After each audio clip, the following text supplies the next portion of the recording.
YouTubers and friends, how you doing tonight? Excellent, I hope. I see all our friends made it tonight from far and near.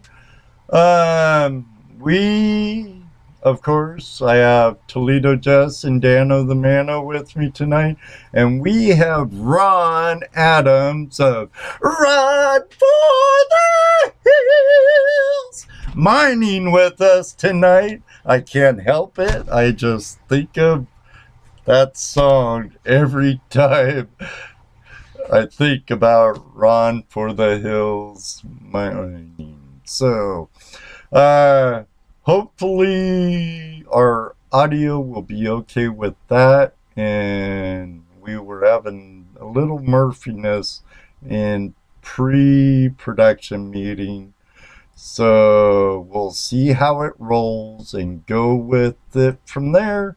So don't go away, we'll be right back.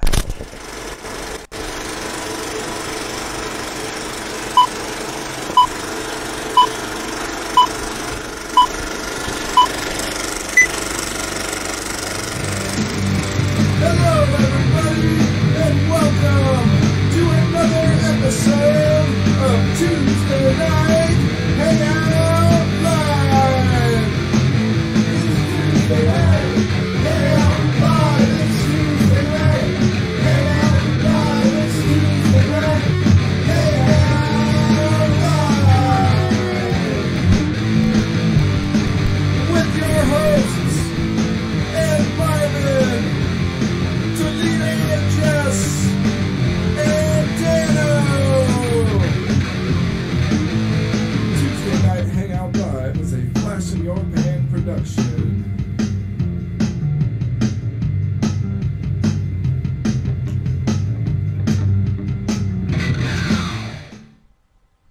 All right, YouTubers and friends, thanks for joining us. For those of you who are new with us tonight, we are a treasure hunting, prospecting, do-it-yourself, product introduction and review type channel.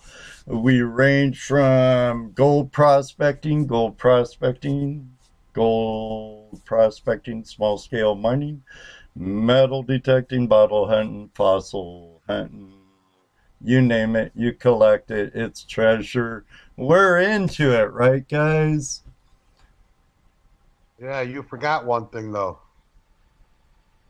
Oh yeah, I did. You forgot the BS. The BS? Yeah, all the BS we're into. Well, that's all part of it. Oh, We're okay. getting there. What do we do when we sit around the fire at night? BS. BS. Oh, I see a lot of our regulars. The hookers are in the house. We have Gold Digger Gary and Sean and Ronald. And I saw Sandy in here. I saw her on another, she was a moderator on another live broadcast I was watching when I was working on getting our show together. Thank you for joining us. Looks like we got a few new faces in here tonight too. They actually, yeah, and welcome to the Flash in Your Pan family, community, whatever. I think we're a pretty tight-knit community here myself. Oh, I see somebody else in here under a different assumed name, I think. You get there? Ronald? No, just below him. You're talking about Gold Diggery? No. Gold Digger Gary? Sean? Or the Sean? Yeah. Did you see who he was? He said he's from Edmonton, AB, Canada. I see. Yeah, that's something we need to touch upon a little bit here. Internet safety. That's true, yeah. You have a rant this week on it? To make. If any one of you guys are friends with AU, Adam, Ant-Man, what was the rest of that, his name? Franklin, Franklin. 1849. Right. If any of you are friends with him on Facebook, block him, delete him, get rid of him. He's a fake page anymore. Yes, The he's real having a one, lot of trouble. yeah, the real one is no longer using that name. So if you got anyone on your friends list that has that name or one of those names that he's used in the past, block them out, get rid of them. His phone has been compromised Right, and he's really been bad. hacked royally. More than once.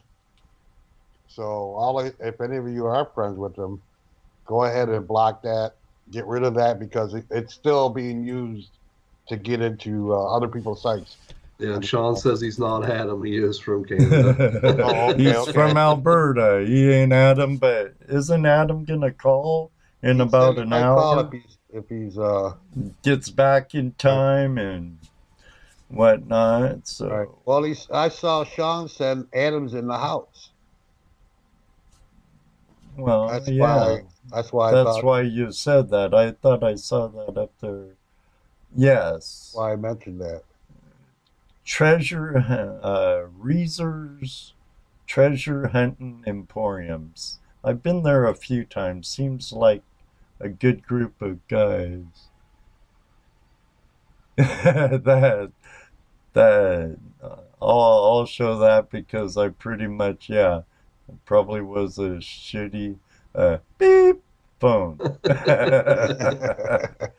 Or nowadays they're like a computer anyway, so you have to protect it with some type of good program, right. firewall, good virus protection. Well, you also got to do that. You really have to check out who you friend on Facebook. Oh yeah, you just can't go for the sake of having all these friends. Just accept everybody's friendship. If you don't check them out, you don't know. I'm sure he was thinking of promoting his videos and stuff. Right.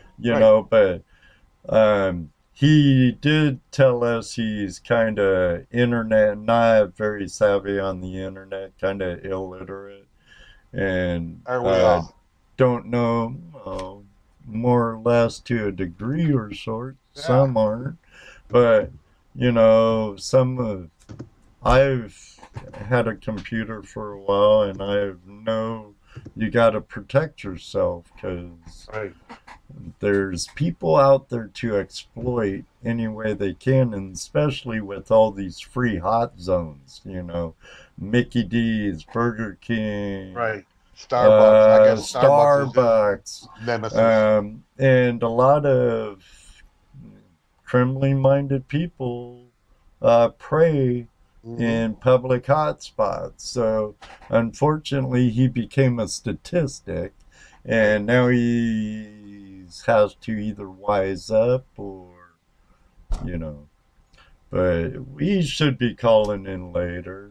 Yeah, he said probably try to call in later on tonight, talk about it a little bit more, explain what's going on. You don't have to take my word for it. You can wait till he calls in. Yeah, he'll tell you about it. Yeah, he might. We'll see if he calls in at all. But get rid of that. Get rid of that name if he's on your friend list. Block him out. Oh, don't just block him. Report it. Yes. Report it. Because if you just block it, it just gets blocked. If you report it, at least they have a trail to follow trying to catch these guys. So. True. Hi, hey, Paul, how you doing? So I guess that was my rant for tonight, Dana. There you go. You got one. You got I something in. Our friend's been missing it, So. Yeah, well, they like the Jesse rants. Unfortunately, we couldn't get out in the creek a couple weeks ago because it's spring. And nature is what rained, nature is. And creeks got swollen and muddy, and it didn't happen. I did go Hope, to Ed's last weekend and got him all maintenanced up. Now he's good to go. yeah, because the last time we got out, Murphy was hitting us hard. Oh yeah. He But followed us that day. that was our own fault. Yeah, It we was our just grabbed stupidity. our grab our pumps out of the garage and didn't Right. even check them or nothing. Just wanted to get out there. But we Like still Richard Cooley says, prospected. We still Go through your prospected. equipment. We have another Paul in the house too. Hey, T-name / Paul, Paul / T-name. Check out his channel too. He has some pretty good stuff. That Gold Rush Australia guy, he has some pretty good stuff too. And so does that American Gold Prospectors dude.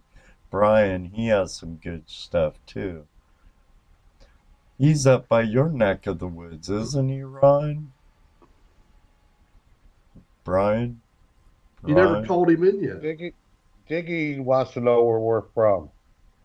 Diggy Who? 606, new person. First time I've seen him here. He wants to know where we're from. He's from Kentucky. Oh, okay. He's a neighbor to the south. Yeah, we're Ohio. Well, go ahead and Dano's explain Ohio. your heritage. My heritage. I'm a wanderer. I'm a native Californian. I claim Washington State via West Central Ohio. And Dano's from West Central Ohio. Jesse's from Northwest Ohio. Our guest is from Massachusetts. Oh, we got a guest tonight, don't we? We should bring him in. We probably should. Before the hour's up. Hopefully, I'll be working his. I'll be taking the Gold Creek Critter to the creeks this weekend when I'm down at Patrick's and prospecting with Dano and Patrick in Patrick's private little Idaho. Sorry you can't make it, Jesse. Yeah, other commitments. Hey, family's more important. Right. Yeah, well, I will mention a little bit of it because we are kind of, we support Voss with his what's that? What's the name of his organization or his fundraiser? Beyond Blue. Beyond Blue, which deals Chris with, from Bogus, yeah. Right, which deals with suicide and depression and those kinds of issues. I'm going to a balloon release for my nephew who couldn't handle things anymore and decided to take his own life. Actually, it's sad, and it happens a lot in the winter time too. Right. Well, this happened during the summer. It's touched several of us, like in OSPA alone. Right. One of our good members, his son took his life. A guy I used to work with, I heard last week, hung himself. Yeah. And it's some serious issues, and sometimes it just takes an ear. Right. An ear to listen and a heart to care. Honestly, though, sometimes there's nothing you can do. True, yeah. You can have all the ears listening to you. You can have all the sympathy. You can have all that stuff. When you get to that point, there's just nothing. I mean, it's just it's like you don't have any choice. So it's a hard thing to deal with. Especially for a parent. I can't even imagine what my sister's going through. And I don't even say anything to her. All I do is go up and hug her. I don't say nothing. I'll say sorry or nothing to her because she hears that all the time. And I just hug her. I just give her a big hug and hang on to her for a little bit. Well, that's probably even better right there, Jesse. I just know that anything I say isn't gonna help her at all. I think I think a hug does more. So Right. I'll be hugging my sister all day long. There you go. There you go. Let's bring in Ron. Let's do that. Hey guys, how's it going? Hey, Ron. Good, Ron. How are you? Good. Glad you Good. made it. We are here. How's Murphy's sound? Well, I haven't heard Darth Vader lately, right. so It sounds pretty good. or who's that big hairy guy? It looks like Chewbacca.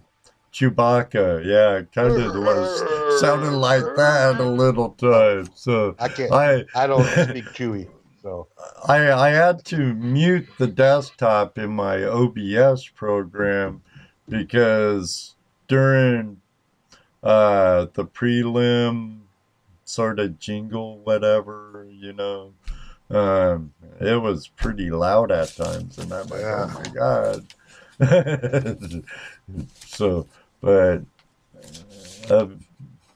apparently,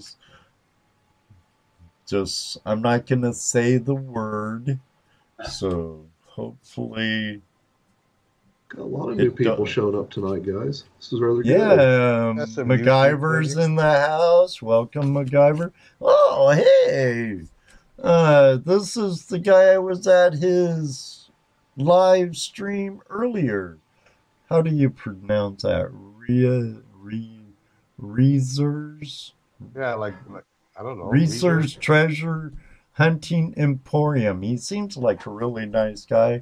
Had some really cool coins and stuff. And they're both here, him and his wife. Yeah, Sandy. Yeah, also. They're both here. Sandy and him. I was in there and she says pronounce it riser. She spelled it as riser. Riser. Okay, thank you, Sandy. But yeah, I was sitting in on their live stream. It popped up in my notifications. I've been subscribed to them for a while now.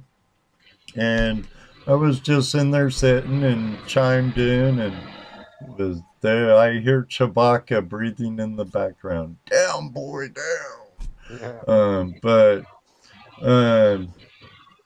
Yeah, and Sandy didn't even block my comment, which was cool because I'm like, yeah, I'm in here before my pre-show and before my own live stream at 8, and she.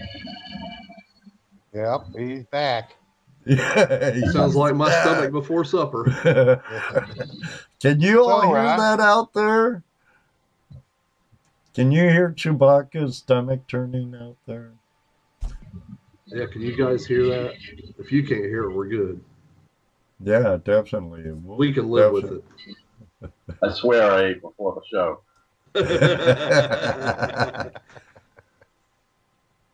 So, Ron, you have a sluice box you developed, huh? Using instead of a flare, you got wings on your box. Yeah, you don't have to build wing gams. Well, right, or at least not as much. I wanted to make it as compact as possible, and I just don't think you really need the bottom piece. It's going to direct the water down there just with the wings. Right. I don't know. I always thought that was used for like throwing your material onto, let it wash down. The slick plate. Right. Right. Yep. Yeah. I've got I've got the machine set up. You can run the top mat or not. You can pull the mats out. You can move that top clamp to the position over the green mat. Adds like a little ramp for water, and you get your little slick plate. Just a matter of how you want to run it. It is small, I guess that's the purpose of the backpack sluice. It's under 5 pounds and only 24 inches long, so it's something you can really use for prospecting. Right, definitely gonna fit in a backpack. Oh yeah, yep, exactly. The green mat, I'm definitely a fan. I think a few people on this show are. I think more and more are. More and more are. More and more every day. I mean, as Dave says, time will tell.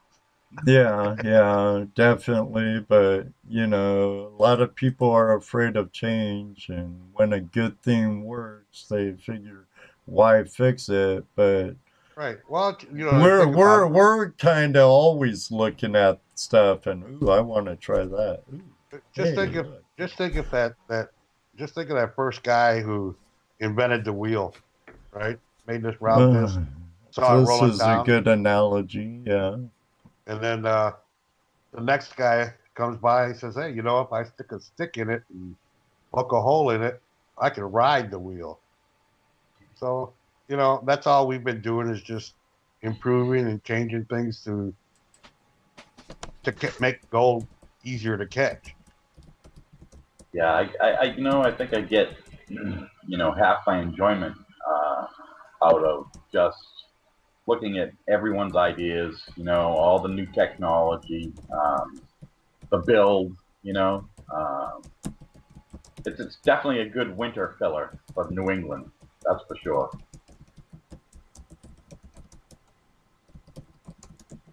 Yep. Oh, I was reading here. Uh, Reading yeah, comments. I actually have a whole rant on that specific subject, but we won't get into that tonight. I mean, you know, innovation is what you know. Hey, that's what makes things better. So It's kind of what moves the cogs, you right, know. There's always some form of progression, so, or de-evolution. So, one way or the another. so Yeah. Ron, But how I long you been prospecting? You know, I was kicking around with a plan for, you know, a lot of years. Didn't take it serious enough, you know. Kind of born and raised on the rivers. I'll bet a lot of, you know, a lot of people do the prospecting. You know, we're campers, something like that. And always found myself at a river, you know, and but probably seriously now, it's probably, I would say, about 3 years. Last two, kind of a little more concentrated. I think once you get the bug, it doesn't seem to get, you know, less. It seems to get worse. So yeah, just getting into it a lot more the last couple of years, and it's really great. The community that you guys got going. I think I started out, you know, within the shed with Ed, and really enjoyed that. You know, Again, Ed's yeah, fault. I've got another wife mad at me. right? Yeah. So yeah, it's been a pretty fun ride. This past year with Adam, he's been just a world of information. God, he's so knowledgeable, and he's so willing to share. Good guy, you know. And you run into that all over New England, really, you know.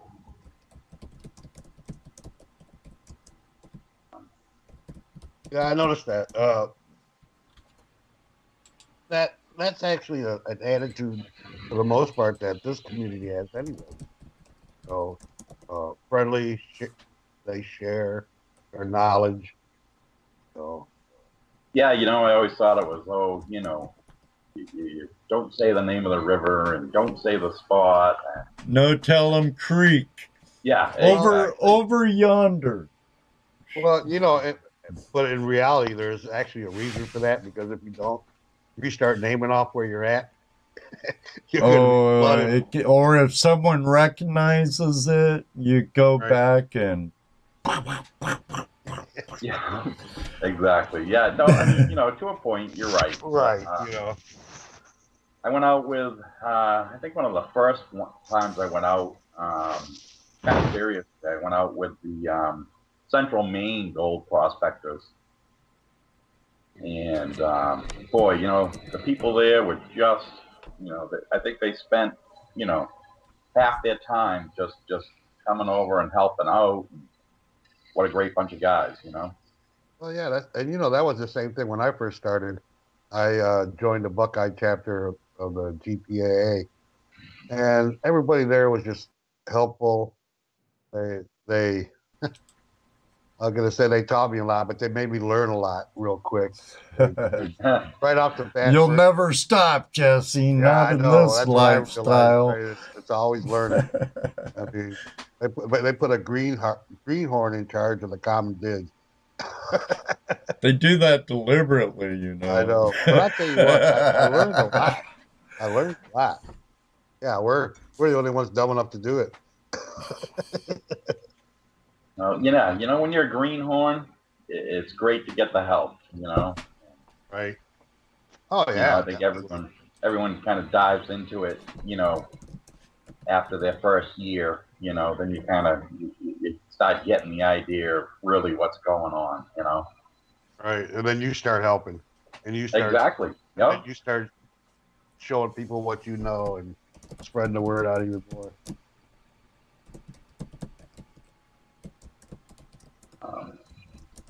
We got a question for you, Ron. Okay. Do you have a dredge or metal detector, or you just mainly pan? You guys got some did just strange pick laws. up a metal detector. Ace 250, nothing too special, mostly I just wanted to kind of check my failings, but I haven't had the chance to take it out and use it yet. The dredging, I haven't done it yet. I'm really looking forward to it. Super nice guy, Chad Roy, up in New Hampshire. He's on the Wild Amanuensis. And he's invited me to come up this summer, and looking forward to that. I think he actually runs 3 dredges, so nice. Yeah, looking forward to giving it a try. Well, Brian's from Mass, also American Gold Prospectors run. Yeah, and he just joined up Central Maine with Central Maine Prospectors. So. Yeah, they good bunch of guys up there for sure. It was last time I was up there, there was only one guy running a dredge, and boy, it was really down, kind of deep in the canyon. As the bankings were pretty high. But he was determined. He got it down in there. It was mildly entertaining to watch that, but I guess some places are just easier than others, to get into. Well, I think Chad just heard you talking about him because Brian's up there now. Is he? Yeah. I think Chad's got. I think his family's got something like 7 acres, right? On the river. Nice. Amanuensis. So. Yeah. I might have to go visit my boy for a little more extended stay than just a weekend trip. Absolutely, yeah. Well, that would actually be a great idea. Yeah, get together and maybe go up and meet up with Chad. And, well, I told him if I go out, I'd have to have at least an afternoon or a half a day or a day put aside to meet up with you and maybe do a little prospecting while I'm there. He's only 12 hours away drive time, so I haven't seen him in forever. So you never know. How many years did you live out here, Ed? Oh, well, I lived in North Chelmsford. Oh, when was Elise born? A long time ago. 35 years ago or so. So it was quite a while ago. Yeah. Did you stay in New England long? Did you live here long? About a year or so. Oh, so not too long. No. lived in Mass, then up in Nashua for a minute, then down to New York, Peekskill area, and then I headed back west to sunny California. Where it's warm. Yeah, but when it rains, it pours. So Ron, we got a question in here wanting to know how much you sell your little sluice for. So what's the price on it? It's $169. $169. That's shipped? No, not shipped. Not shipped. Flush. That's flush shipped. All the matting, everything's included. Right. And I'm also, I'm using. Basically, I decided I would use the same gauge quality metal that, let's say, a more famous guy out there selling equipment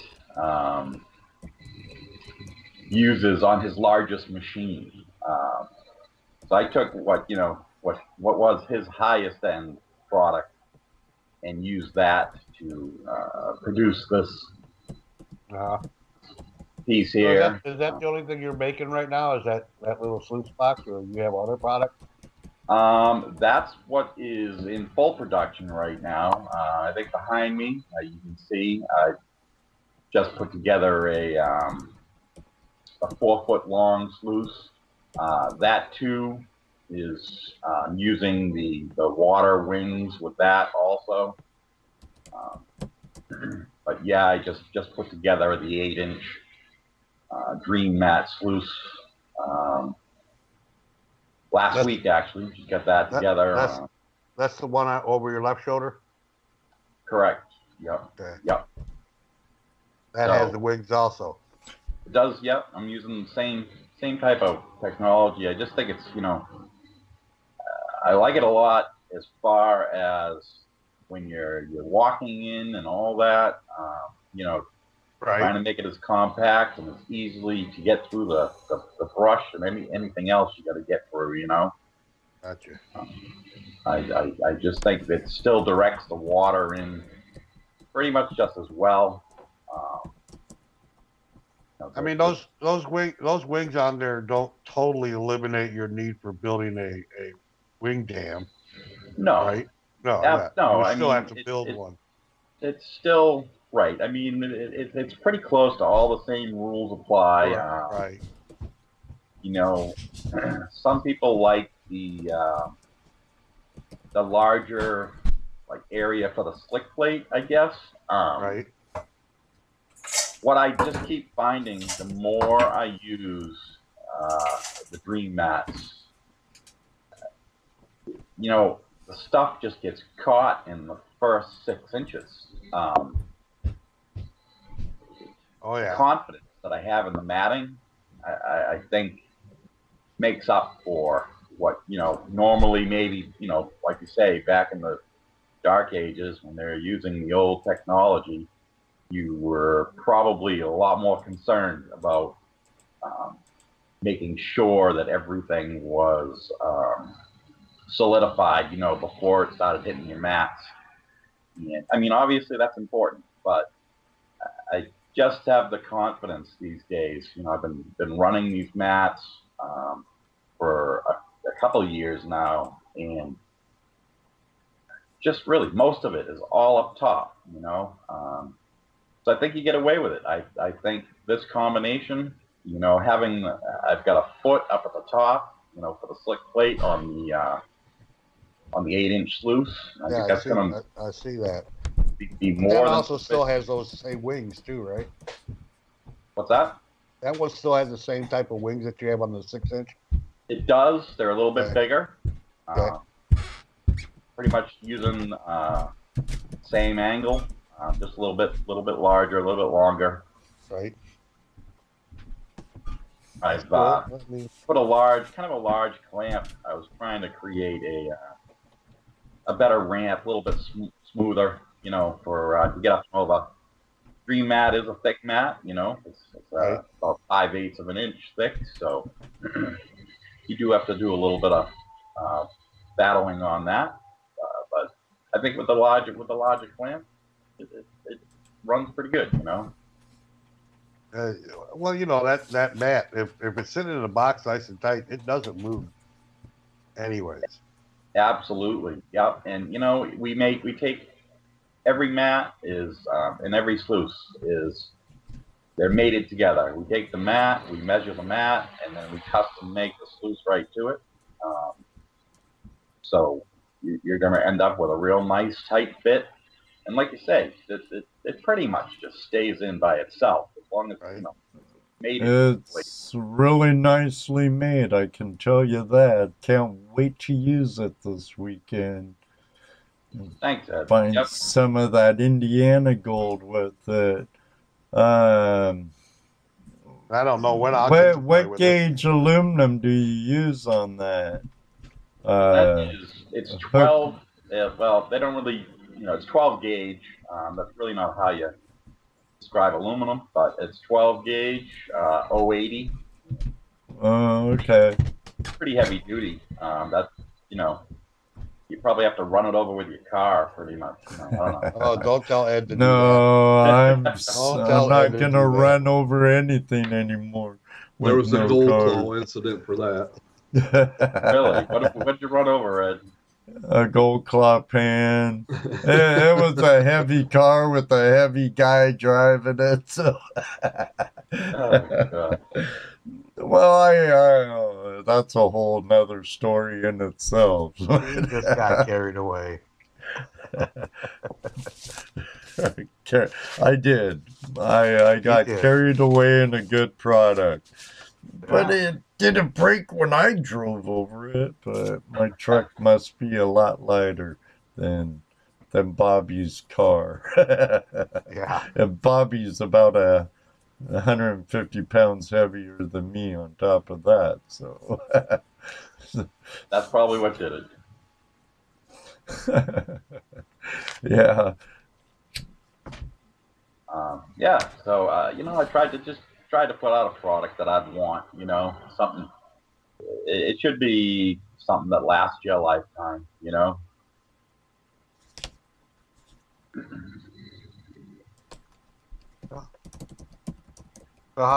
So you just started doing this. I know you said you've been running this mat for a couple years now. Yeah, I've been running. Well, I was actually running 2 years ago. I bought a 10-inch when it was pretty brand new. You know, it hadn't. David hadn't really released it for too long at that point. I don't think. Right. You know, pretty new technology, and yeah, it was. That was. I think that was the first year I actually released it. So there was, you know, there was kind of a lot of controversy, especially at that point. You know, you had a lot of guys that were swearing by it, but it just hadn't caught on, hadn't spread. You know, so but that's what I decided to jump into. I had my old scratch dent A52, you know, which was right. I don't even, you know, honestly, I don't even try to talk people into buying this mat anymore. I just let them run it. Yeah. Just let them run it. It sells itself once they run it and see what it actually does and how it does it. Right. Yep. No, but and that's I started running that. I put that in my A52, and it was just, you know, everybody knows that the cleanouts is just so easy. Oh yeah. Everything, you know, just doesn't seem to. You can clean that mat out in 60 seconds. No lie. Yeah. Oh yeah. Absolutely. Yep. I did a little video. You know, whipped up a header box for the creek fitter, and I ran it really heavy, really hard. I wanted to see if, you know, small machine could actually, you know, take high flow rate and put it to the test. Honestly, I went back through my tailings. I had one spec, you know, after every single, almost almost every day. Adam, we're Oh, look getting who we got here. terrible. We're getting some terrible noises coming from your phone, buddy. What kind of noises? Sounds like traffic, cars driving by or something. Well, there's no traffic in my van, but I'm near the road right now. All I know is what I hear on my end. So I can't even hear him. So you got good ears, because I can't even hear him. This phone Well, does weird stuff. So when I'm down at the river, it's like all you can hear is the water. It picks up background noise for some reason. Yeah, I'll try to be extra loud so you can't hear the cars. Hey, how's it going, Adam? What's going on, Jeffy? I told everybody earlier to block you from. Yeah, block that freaking Ant-Man. He's no good. No good. Yeah, the Ant-Man's dead. Just so everybody knows, I talked to him and buried him last week. I told him he can't hang out with the gold prospecting community anymore. California Gold Rush took over. Hold a hit on him. There you go. So yeah, I mean, everybody, like I said, everybody knows I can't get on Facebook, so I can't even go on to tell them that it's not me. So if anybody sees the AU Ant-Man or Franklin 1849er or Adam Samarco or California Gold Rush or Cali Gold or one of the 9,000 profiles I've had to make in 2 months, not only block them, but report them first. It's the most important, because the guy's never going to get caught and shut down unless somebody reports him. I've already deleted the account. He's got the account now with a new password, so I can't change it. And I have 2 phones that I cannot get onto Facebook with anymore. I'd have to buy another device and set it up to go on to report it, and I'm not doing that. It's not in my cards right now. I'm not looking to do that. So right. as far as everybody knows, don't be duped by the Ant-Man, because it is not me. The only way that you will see me is on YouTube or Instagram or on Flash in Your Pan. That's it. Okay. Now, Adam, have you been able to get the critter out on the water yet at all? I'm sitting right now in Grass Valley. I've been working on the Yuba, which is a hands and pans area, and it's kind of bad timing because I'm using gold as my income right now. So like the last couple of days, it's been important that I was down there, even though if you saw my video, my hands are bleeding and everything. I'm working like a dummy down there. I'd love to sneak it down there. That. But if I sneak it down there and then the one time I bring it down there, the forestry guy comes down and kicks me out and I can't go back to that spot, I'm going to be bumming. But I did find a spot down below an old hydraulic mine, and it's BLM land that's open, so I can run the sluice box there. I was going to go do it today because I was going to have a short day because of the rain. But I came out of the valley a little bit early, and it looked like it was going to rain. Then the sun popped out, and I went to go there, and then it started raining again. and the water comes up so fast here. I can't put myself down there if. Right. I mean, literally, the water drops 6 feet in 2 days, and it'll come up 6 feet. Oh yeah. A lot quicker, and then it will go down. So, I'm trying to get some stuff together right now and either sell off some gold, and I'm trying to stay here. I might stay up here for I'm going to stay here through the weekend, and I might even stay through next week. So if it doesn't rain tomorrow morning and I'm still here, and it's going to rain tomorrow afternoon, I'm not going to bother going to the Yuba, and I'm going to go and do a whole video on just the creek critter, because though I do have a little bit of footage right now. I did sneak it in somewhere, I'm not going to say, but no telling creek over yonder. Yeah, just another random creek that I was allowed to do it. I went and did that, and I have a little bit of footage. I want to do a whole video for Ron, so that's solely a review on the creek critter, like literally go out and just review the creek critter. Run it.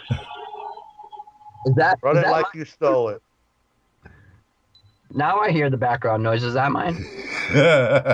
Well, now it's a cross that's Chewbacca. between you and Chewbacca over at Ron's. Yeah. Yeah, so we got Ron here. But I do love the creek critter. Like Ron was just touching base on about the bigger one with the bigger slick plate at the top. Personally, it all depends on who you are. I don't like to dump my material directly onto a mat. Yes, the gold will drop out right away, but especially in an area where I am, where there's like a retarded amount of black sand, like as soon as you drop it, as soon as the gold hits the water, the gold's gonna drop, but so is the black sand. So if it drops all the way and the gold doesn't make it into that pre-mat and it runs over,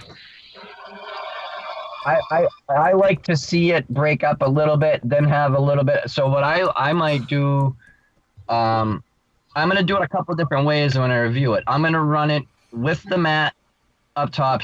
Ron sent me a bigger V mat too for the top, because the other one was yeah, he sent me one too.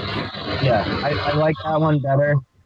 I'm gonna do it a couple different ways. I'm gonna take the old V mat that he gave me and I'm gonna cut it down to like a 2-inch strip or something, 3-inch strip, and move that ramp further up closer to the dream mat, so it has a little bit of a drop area and then a little bit of a sight mat, I call it, mat, to see what you're getting, because the dream mat works really good, but with having so much black sand, you can't see the material. Like if you went and did a pan and you got gold and then you wanted to go classify a bucket, when you're running it, you want to see that you're still getting gold. Right. The dream mat works so well that it drops that stuff down so fast that you can't see the gold if it's in the first couple cells. If there's a lot of black sand, in the black sand here, you'll get 1/4-inch chunks. The black sand, those first couple wells get plugged up with the black sand pretty quickly. So I like to have a little bit of a pre-mat where you can see if you're getting gold and if it's still stopping right at the top, or if it's filling with black sand, like where I am now. You guys watch my videos. There's quite a bit of gold. There's lots of black sand. There's like, I thought there was a lot of black sand back in Vermont. Literally, I'm probably getting, I'd say, 16 ounces of black sand per 4 pans, and it has gold. It has gold from 200 mesh up to pickers. Does it have a lot of magnetics in it? Yeah, absolutely. I kind of want to try to get one of those spin it offs. I think that would work really well here. After seeing it at Mike Pung's place, I think the spin it off would be good. But they work really well. The creek critter. Ron did such a good job with making it, like the quality of it. Like you guys were just talking about the gauge of the metal and all that stuff. That thing is a durable beast. I mean, I could toss the thing down the mountain and it would probably be fine when I got down there. I mean, it's very, very, very well made. I like the water wings. Like Ron was saying, it's easier getting it in and out. It's more compact. You don't have that big hood on there. Right. It doesn't matter. It doesn't mess up you. That's another reason why I like to have a little bit of an open area, because when you use the water wings and you don't have flat, it makes that V a little bit further back. You know what I mean? You have the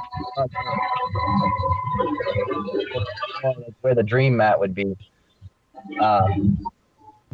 That's why I was saying that the bigger one, the 4-foot one, is.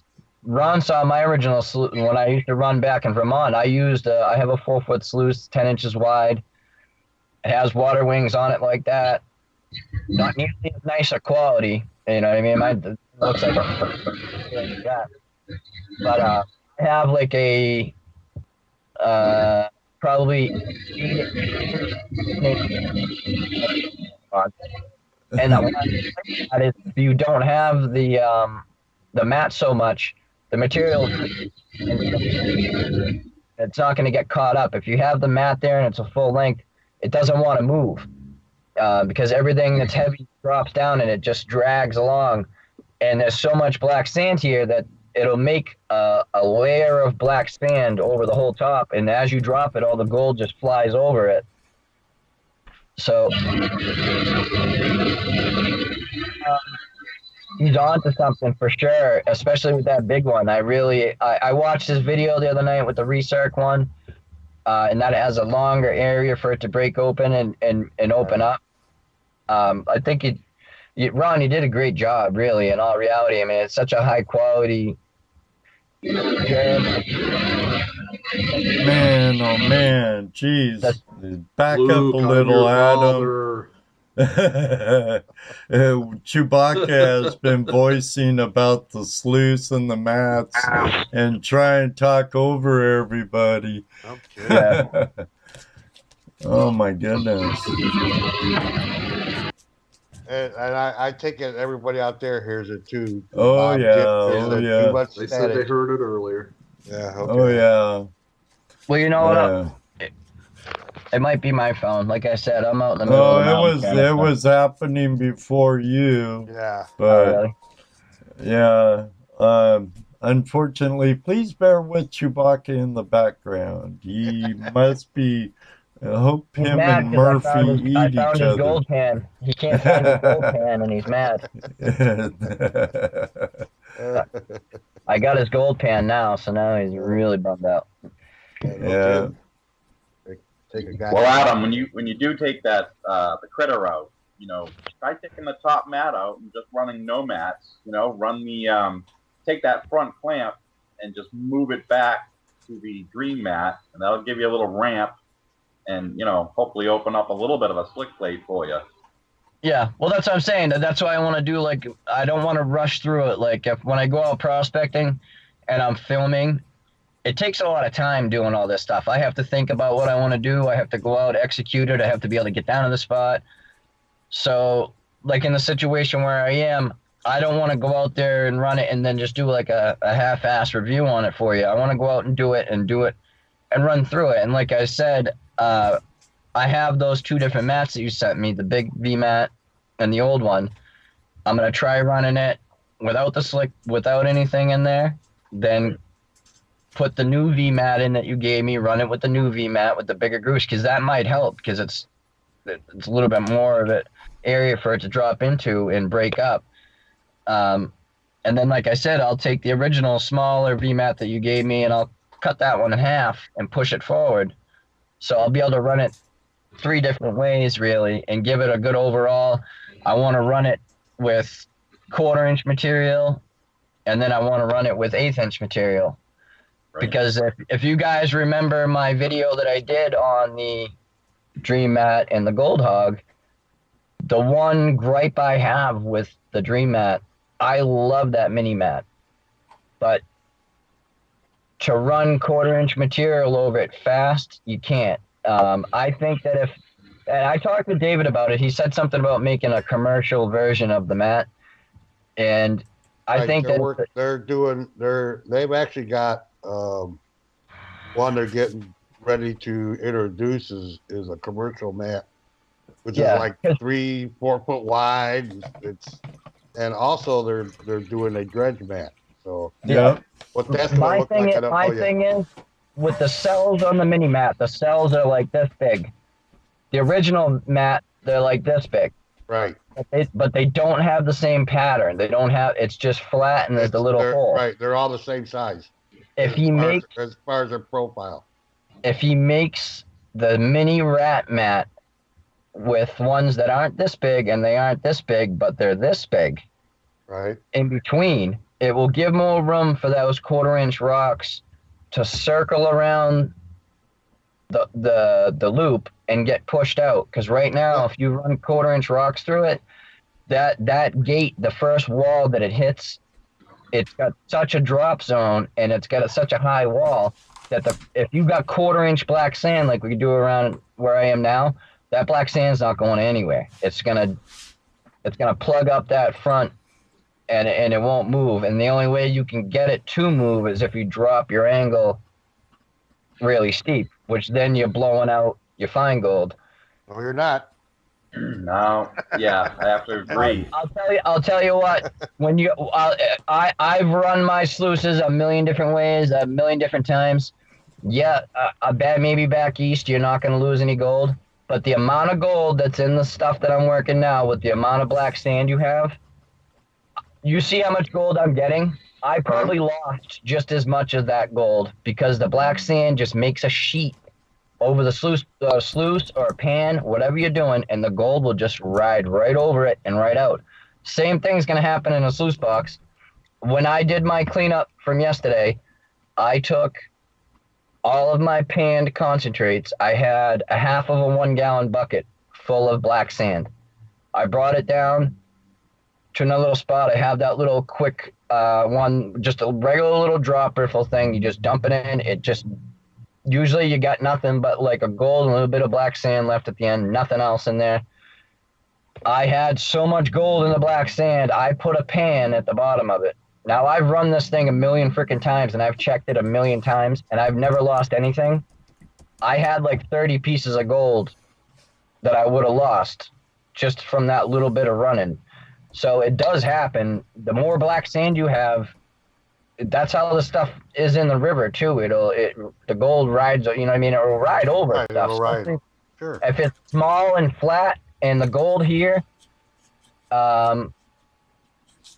I forget her name that was on with Kathleen the other night.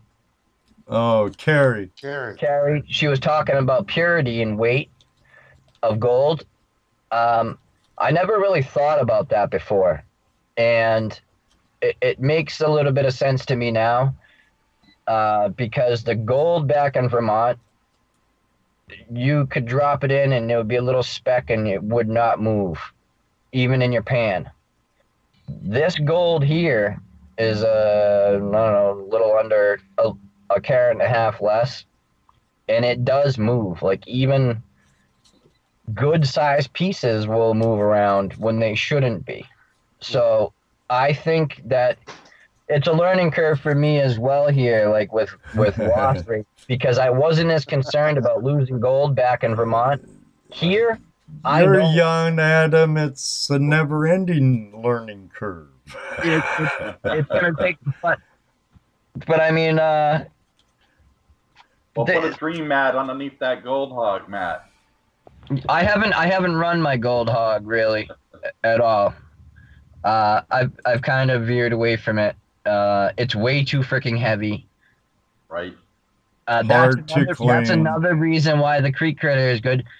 The creek critter, the mat is so much lighter. If I have a mini mat that's the same size as the hog mat, if I put that in my sluice and carry it down there, I mean, yeah, it's small, but it's freaking heavy.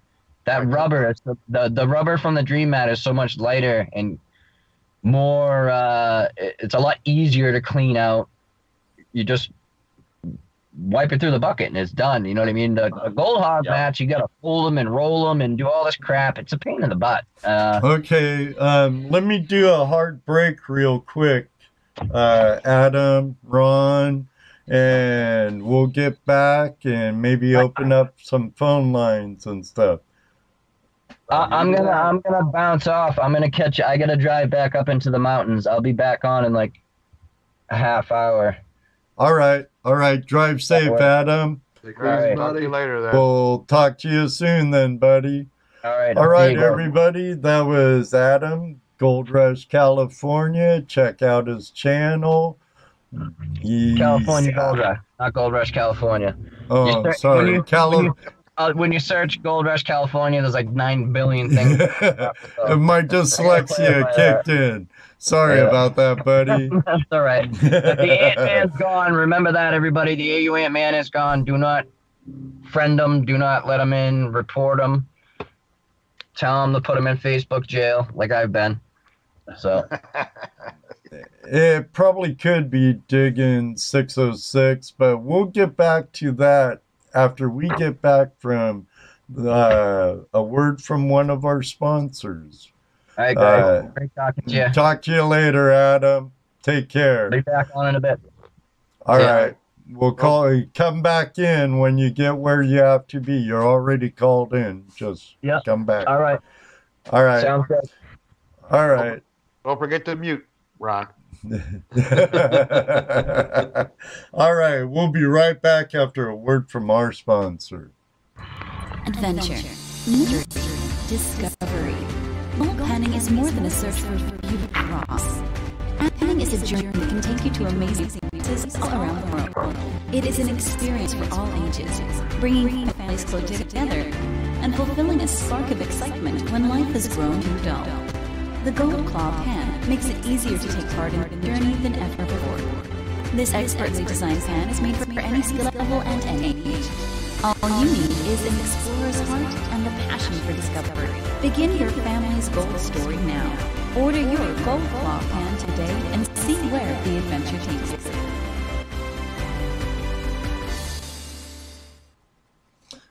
All right. Well, that portion of the show was brought to you by our friends at Gold Claw.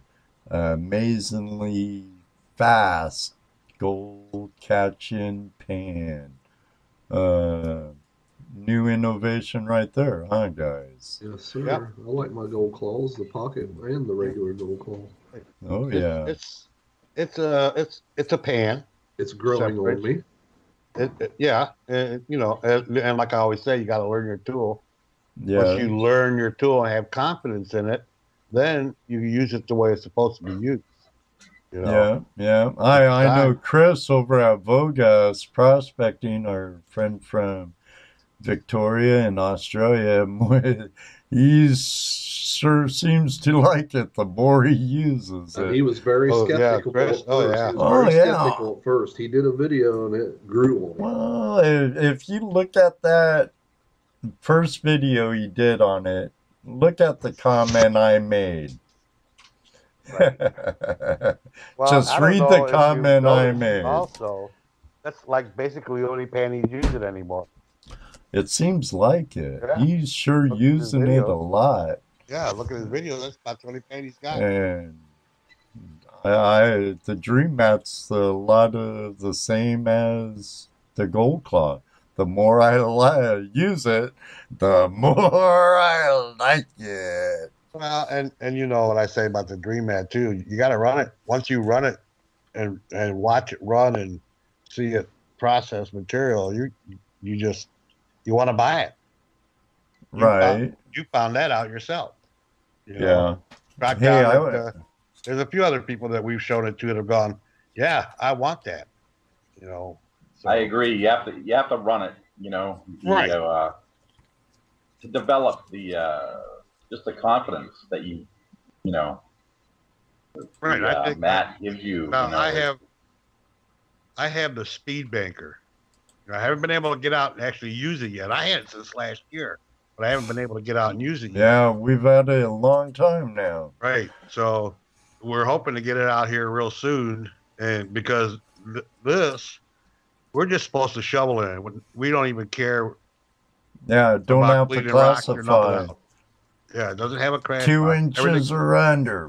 Right, everything comes out the front on this high banker. It's 12 inches wide, 3-foot mat. So we're anxious to try that out, and we're gonna abuse it, because that's how we test stuff. Hey, I want to show off some gold, Jesse, before Well, we get back into some stuff. You know how I talked about showing some appreciation to our Patreons? Oh You yeah, gonna show them? I seen them this weekend. Yeah, I here's seen Ed's a- nuggets. one. no. One. Oh man, You've maybe been I have showing to your be nuggets, Ed. slower. We had them Just set my- right up on the computer. Oh, Just my golden ones. There's a 1 gram close. beautiful Australian nuggie. They are nice. Unfortunately, I don't know if it's from Western Australia or New South Wales or Victoria or Tasmania. That I don't know, but it's sure a pretty Aussie nugget. Can I win that? Are you a Patreon? He's about to be, I bet. I bet I am. Well, if you're a Patreon, the last Tuesday of the month, this could be yours. So, you know, and what I say, anything from sourdough or up is eligible. So Cool. the odds are really good right now. Hopefully that will change or I'll go broke.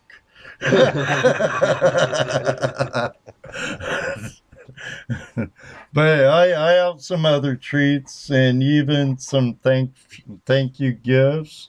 I have some stuff gonna be going out to our Patreons we have now. Got some really nice coffee mugs. Yeah, coffee mugs. You will get one of those, Jesse. Oh, I have no doubt.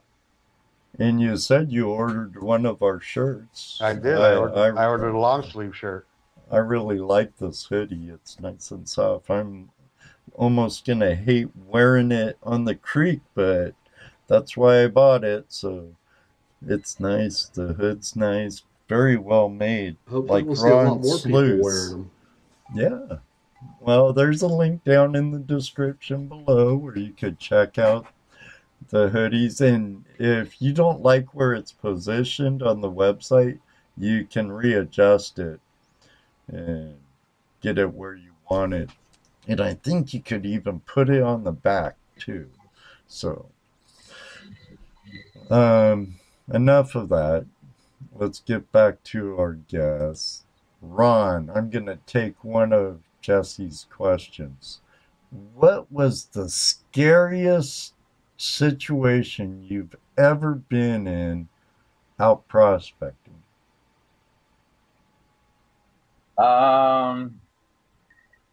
You know, while prospecting, I would just say probably a friend falling into the river and you know, kind of heading downstream a bit.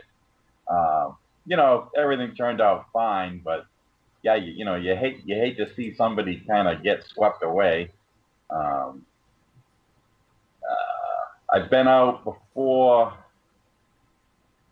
during a trip and, you know, camping and, you know, had black bears come right through, stuff like that. That doesn't really bother me. I did a lot of whitewater rafting in my youth, and,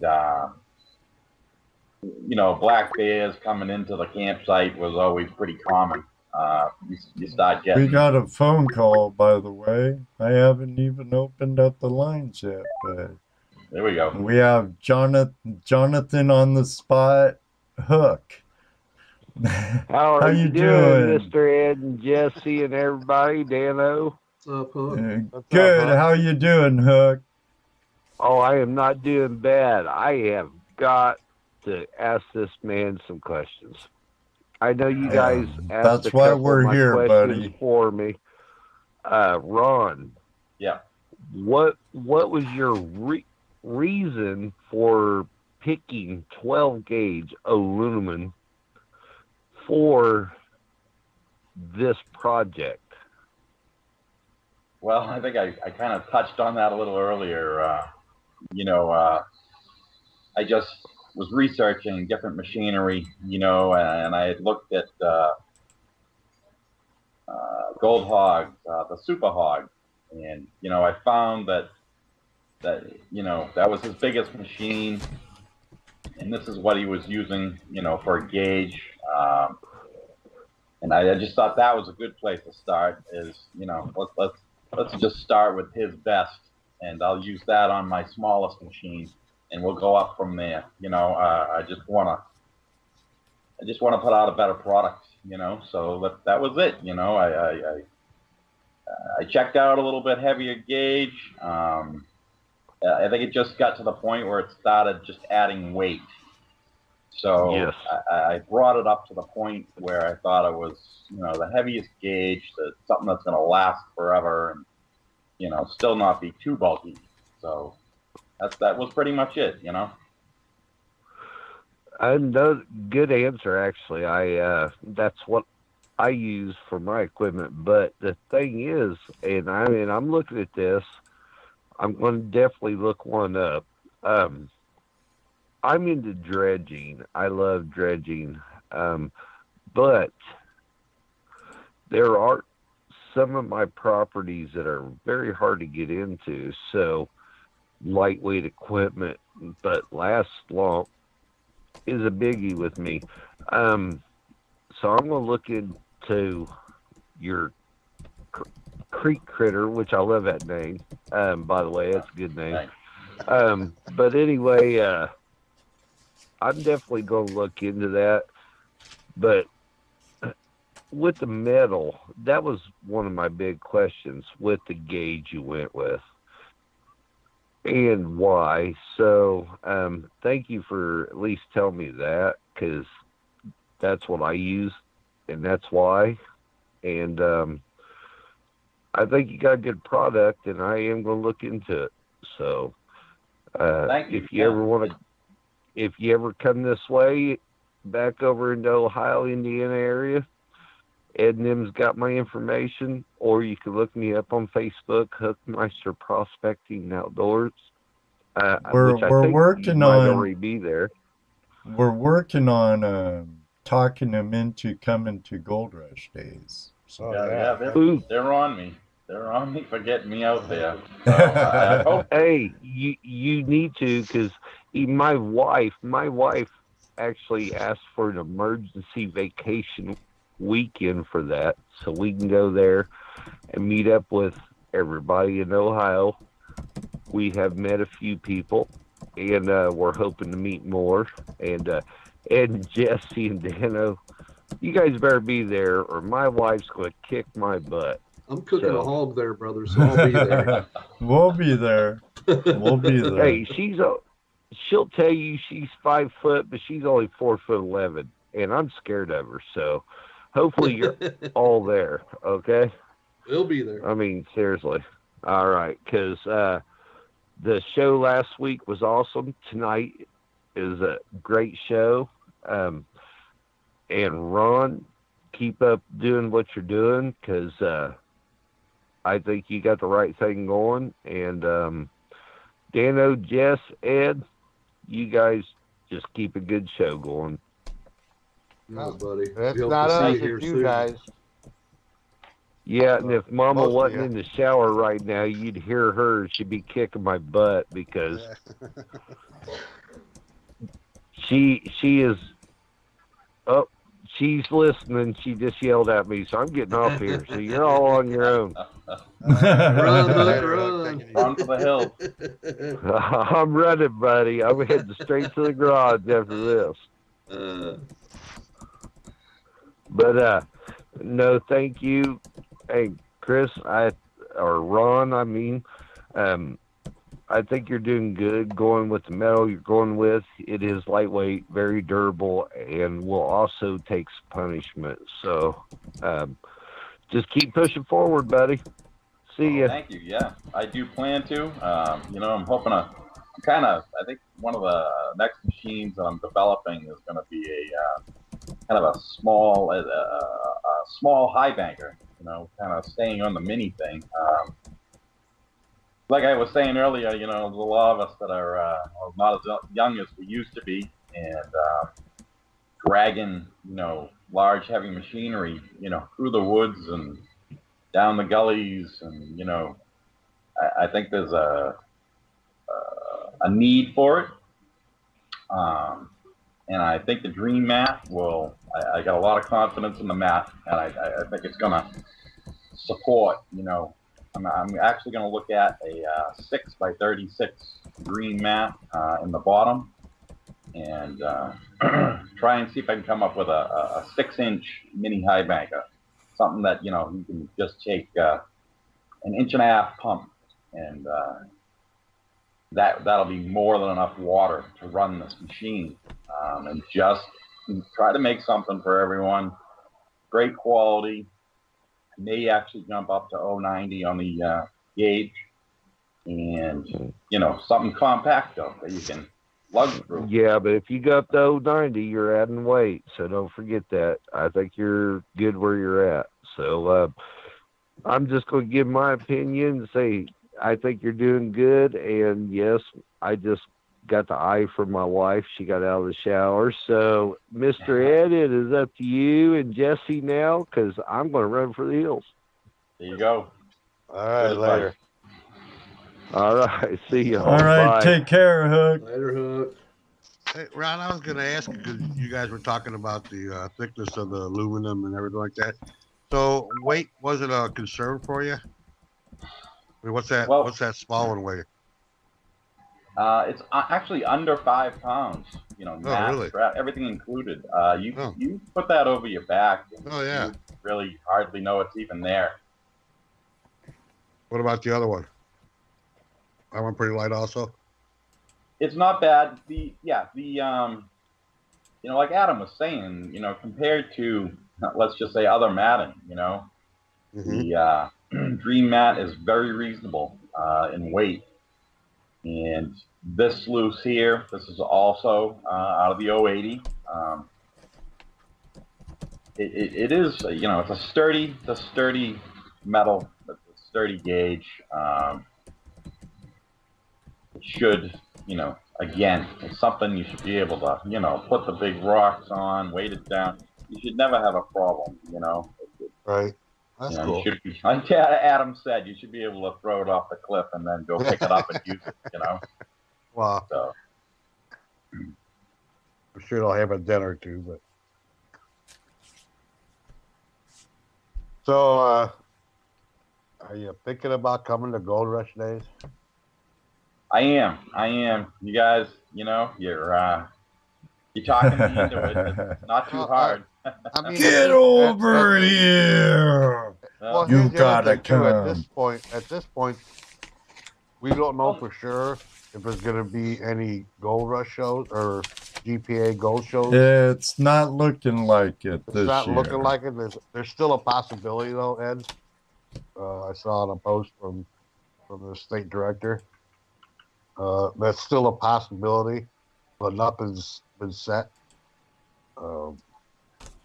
But even so, it's still a good place to come to, Gold Rush Days. We get a lot of people in, vendors from all over. Oh, yeah. And it's a fun time. Real good time. Like a miner's rendezvous, prospector's rendezvous. They come from all over. Right. All over. Now, where do you guys stay at? How close are you to it? Well, I'm 2 hours away. I'm 2 hours away, 2.5 hours away, Right. somewhat. So you Spike do the Little camping thing? John, it's during Labor Day weekend, Right. September 1st and 2nd or something like that. Yeah, we camp there. If you're a GPA member and you look up the Swank property in Ohio, Swank West, yeah. right, Swank West, you'll see it, and it's a nice piece of property. It's well maintained. The chapter maintains it. I mean, it's a nice place. Yes, there's camping. It's primitive camping. There's no hookups, but they do accommodate, travel trailers and buses and just about anything. Actually, last year I redid a 1966 Nomad, a little bit bigger than a teardrop trailer, and it's gold colored, so we called it the Nugget, But Yeah, there you go. Well, there's a link I just posted in the chat, or you could go to buckeyegold.com, and it has the address there and everything, even GPS coordinates for your GPS. So it's a beautiful and property. Right, and it's free, and if you're a vendor, there's no charge. Yeah, they do ask for a donation for the fundraiser auction, but that's it. Yeah. A lot of people. We have a call from the land down under. David. Hey, where's he at? Australia. Where's he at, Australia? Well, here he comes. There he is, Hey, David. David, how's that Vegemite sandwich you had the other day, mate? Run for the hills. Yeah, yes. Dan, how you all doing? What's up, buddy? Good. How are you, mate? I've got a question for you guys before I ask Run for the Hills one. I'm thinking about coming over to the United States of America, and there's rumours floating around over here, and I just wanted to clarify whether they're true or not. Like, the other day I did a video and I was saying in Australia they do a test, and all the undesirables they send up to the north of Queensland in Australia. Over there, if people don't have a sense of humour, do they send them to just outside of Chicago?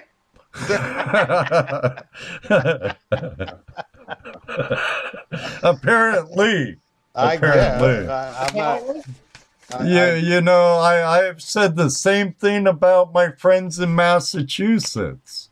Oh, I'm sorry. You're from Lowell, or That's just funny. Send them to Lynn, Ed. Lynn, the city of sin. You never come out the way you went in. Believe me, brother. I know that's true. I have some hockey buddies from Lynn, and I never came out the way I went in. I'll tell you that much. It's just funny that if someone gets upset because that, I wouldn't apologise to them. I'd tell them to piss off and don't come back. Well, it's their prerogative. That's just me, you know? Yeah. That's just me. I'm a You bit must rude. be the one that gives Hey, you the thumbs down tonight, because we ain't never had a thumbs down. Oh, we got a thumbs down tonight. Yeah. Well, hey, you know. I apologize if we said something wrong. I didn't realize we had said anything wrong, and we hate to lose any subscriber. All right. Yeah. And Brian's an asshole, and he's proud of it. I myself was trying to figure out what was going on, looking at the chat, because I can't always see the chat. Well, I maybe vaguely remember going, from Chicago. That did that, huh? I don't know if I said it or not. Maybe I'm not gonna go back and watch every episode. Right. Well, looking like Dave said, I know that Ed, you don't have a thin skin. Daniel doesn't have a thin skin. I don't have a thin skin, obviously. Right. And Dave, I'm sure your skin's not very. With the way I talk, I can't have a thin skin. There you go. I don't know what happened there. I didn't catch all the chat or what was going on. And if it was something that happened in the past, the only thing I can say, and I know this is not my channel, not really my place to say, but you don't like what we say, you can't take a joke, you can leave. Yeah, true. I mean, simple as that, you know. If you subscribe to the channel and you don't like that we made fun of your hometown, I guess is what's going on. I'm not sure. Don't really care. To be honest with you. I mean, but I've been to Chicago, and I've been to Gary, and if that's a gun-free zone, I don't want to be there. Whatever the case may be, I'm just saying, if you can't come on here and have a little bit of a thick skin and have fun, because that's how you have fun, right? Right. You gotta be able to make a joke. You're gonna give a joke. You gotta be able to friends always poke jokes at each other. Yeah. So I mean, if you lose a subscriber for that reason, let them be gone. That's all I can say. So I've said my. I agree. I agree with what you said, Jess. We don't care what you say. It's not my channel, and I shouldn't have said anything. I'm sorry, Ed. No, it's your channel. No worries. No. See, that's where you're wrong. It is your channel. It's what you like to listen to. So, and we bring this for you guys. You know, I mean, we like doing it without a doubt. Otherwise, we wouldn't do it. But it's actually for you guys. And if this is the way we are, then this is the way we are. If you can't handle that, you don't want to be subscribed to this channel anymore, then you leave and you unsubscribe and you leave it at that. There's no reason to cause a bunch of drama, right? I mean, right. They're just, you don't like it, leave. No one's, you know. Brian's asking no hypothetical question, David. You're famous. You're famous for your hypotheticals. Okay, I'll get off my rant. Am I allowed to ask a hypothetical question? Yeah. Brian, American Gold Prospectors, you know. He's what? No hypothetical question? Question mark? Do you have one off the cuff? I do. Well, I'm just trying to figure out if I'm allowed to say it or not. Well, you know us, so. Be nice, though. We are family friendly. I have a question. All right. It's a hypothetical question. Huh. Do you know what hypothetical is? Oh yeah. I've been watching you. I've seen your comments. Hey, I appreciate it. If David Peterson rang you tomorrow and said, "Look, mate, love your product," he probably already has, but he said this: "I love your product. You can have a lifetime, as many bloody creek critters as you can sell. I will supply the dream mat free, on the condition that you never, ever, ever go prospecting yourself ever again. You can $1 in profits prospecting." What would you say? I'd have to turn them down. Yeah. Okay, we got a question from a past guest that you asked a hypothetical, David. Have you tried eating a gold nugget to find more gold yet? From Nugget Brain Wayne Peterson, or Wayne Nugget Brain Peterson. Who's he asking, me or Run for the Hills? You. Oh. How do I put this diplomatically? No, Nugget Brain Peterson. I'm not that stupid, mate.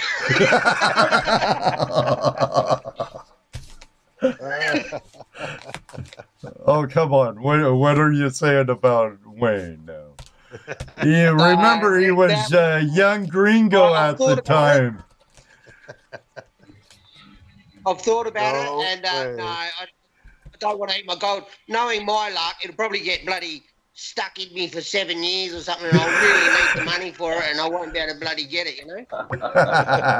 I believe we have Spike Littlejohn calling in from Spike Strike Prospecting. Shall I say goodbye? That's up to you. If you want to kick back and hang, that's up to you. A new experiment. How many people can we get on the line at one time tonight? We could, yeah. I'll hang around for a minute and then I'll just turn it off. Whatever. All right, mate. He's in his easy chair. Kick He's back. comfortable. Kick back. That's How right. you doing tonight, Spike? Hello. Hello. There he is. I'm here, bro. Hey, hey, Spike. I gotta turn. Okay, I got the screen off now. Now I can hear you guys. How you doing tonight? I'm doing great. I just wanted to call in and tell y'all thank you for letting me on a couple of weeks ago, and hope everybody got their packages I sent out. And just to check in a little bit, and I got a joke I'd drop on y'all guys if y'all can handle it. Oh, I think we can. And the one who couldn't left, so. Well, it's not too bad. It's pretty good. Okay. But I might as well let y'all know about this. And, I'm a country boy, lives down in the South here. And around here, the old rich guy will come to town every now and then, want to buy up everybody's stuff. So in my little town here, this old man has probably got the best bird dog anybody ever heard of. Now, this bird dog is sits around the house and it does nothing wrong. But as soon as the old man takes him out hunting, he'll go walking out across the field and point, scratch the ground twice, and 2 birds will fly out. He'll walk a little further, scratch around 4 times, and 4 birds fly out. Well, the rich man moved to town. He said, I got to have that dog after he heard about it at the hardware store. So he went down there and offered that man $10,000 for that dog so he could fix his tractor. And the old man thought about it a long time, and it really hurt him. And he said, I really got to have my tractor. He said, I'll take it. So he took the man's money. And so the old rich man left with his dog, and he hadn't seen him. And it was probably 3 or 4 weeks later, he was sitting on the porch at the hardware store rocking, and the man in the Mercedes, rich guy, pulls up to the front. And he says, what's going on? He said, where's my old dog? He said, I had to shoot that crazy dog. He said, whoa, what happened to my dog? Why did you have to shoot my dog? He said, well, it's like this. I took all my rich friends out. We were sipping whiskey and smoking big cigars and just having a good time. And that dog was showing off like nobody had ever seen. He had point 3 times and 3 birds and 4 times and 4 birds. It was unbelievable. So we was just sipping and watching him. And he went over this little hill. Next thing you know, he run back over that hill and he run up to me and started hunching me on the leg. Just over and over and over. So I slapped him stupid. And when I did, he grabbed up a big old stick and shook that stick at me hard as he could go. And then he threw the stick down and hunched my leg again. He done that 3 or 4 times. And finally, I shot the stupid dog because he was embarrassing me in front of all my rich friends. And the farmer looked at that guy and said, you got to be the dumbest dude I ever seen in my life. Because that dog was trying to tell you there's more birds over that hill than you could shake a freaking stick at.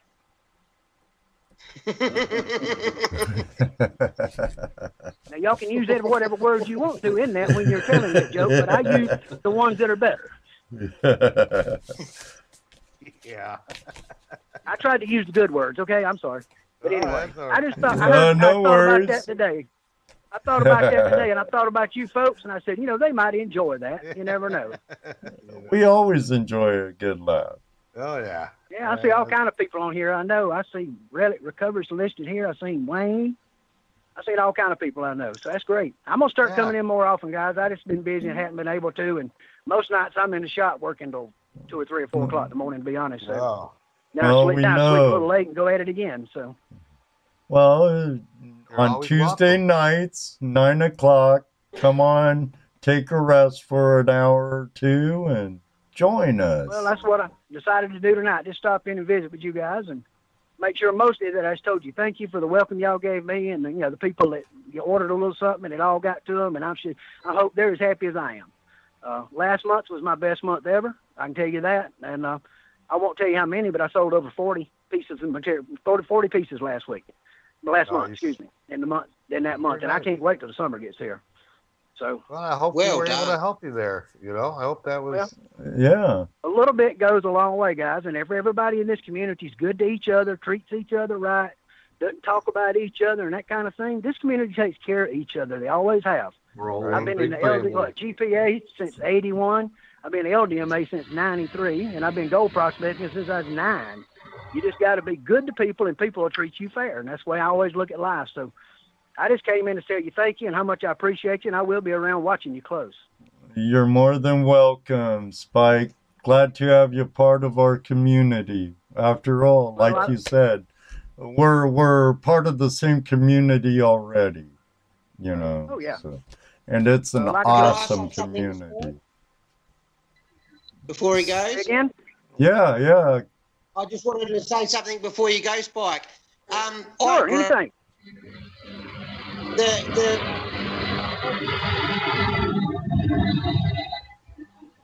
I'm in.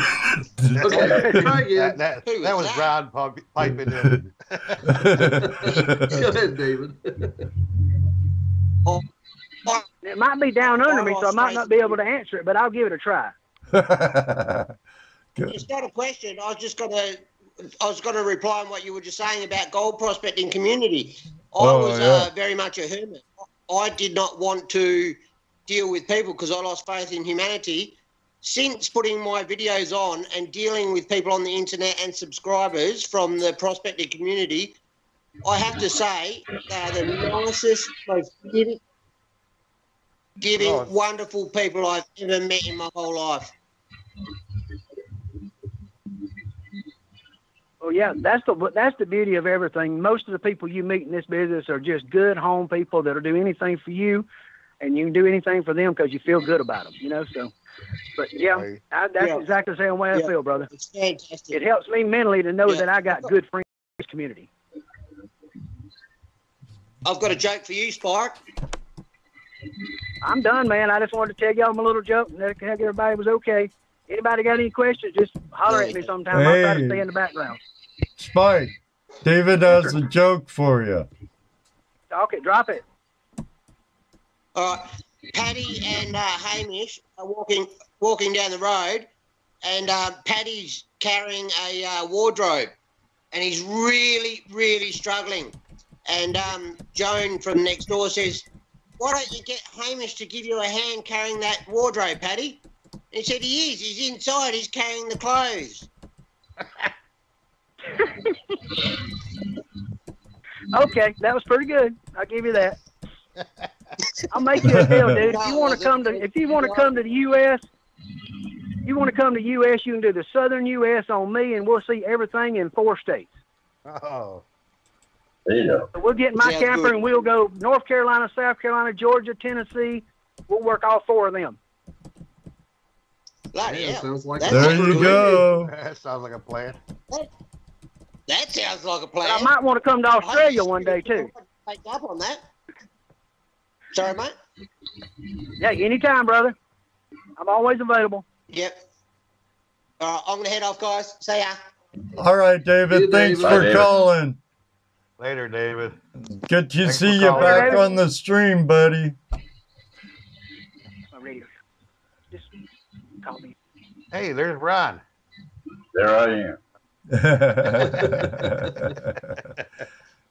You can I'm pipe hanging in up, guys. anytime you want, Talk to you Ron. later, but I'll be on the chat. All right, Spike. Thanks for calling in, and thank you for everything you said. Yeah, we appreciate it. We're glad we could help. Yeah, definitely. Definitely. So Ed, have you gotten out onto the river yet this year? This year we did. Yeah. Jesse, Dano, and I went to a local spot I have, and we just grabbed our stuff, you know, and my pump didn't run. Jesse's pump didn't run. So I played around with a couple of products I had, but then my battery died and my spare battery was dead. And typical first day. Yeah.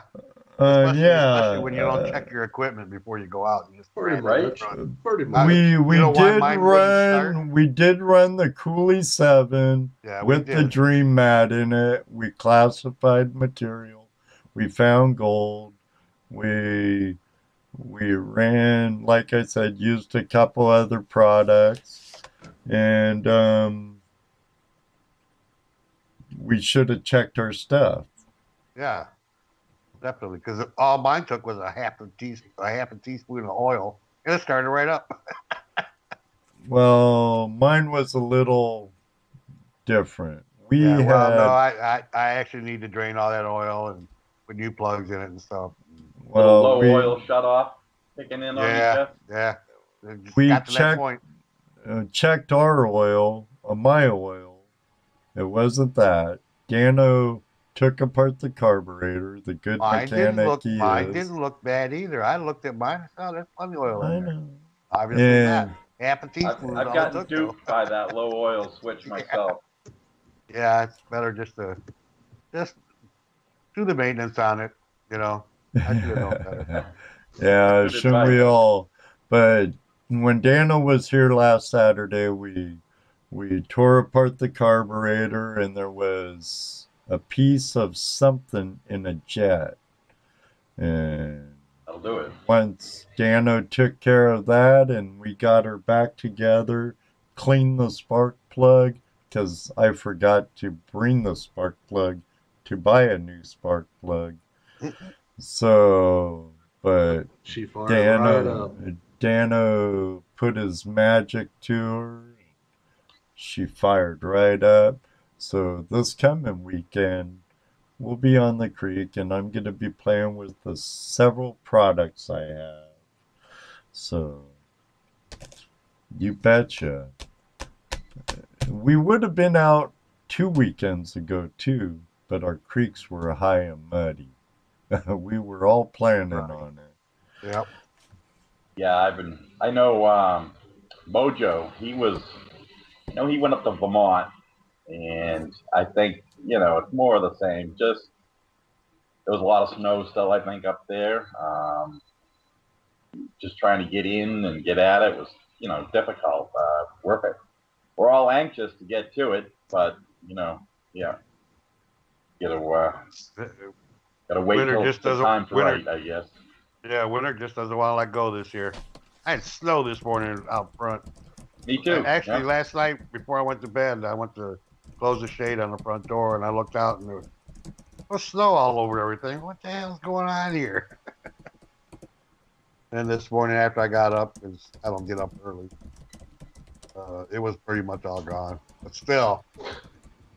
Yeah, I mean, even outside, I was running the recirc out in the driveway, doing that, and like I was saying in my video, it's a balmy 30 degrees, so I know there's guys out there that tough it out, and they're out there and breaking off the ice, and they're 20, 30 years old too. Yeah, agreed. They're not 60 and whatnot. Right. Yeah. Looking forward to it, though. Oh yeah. Let me get in another commercial for Prospectors Radio, and we'll come back and open up the phone lines again. And probably Adam might be back by then. Who knows? All right. I did a oops earlier. I forgot I had it queued up, but this time I'll make up for my Eddie Murphy-ness, whatever. All right, we'll be right back after a word from these sponsors.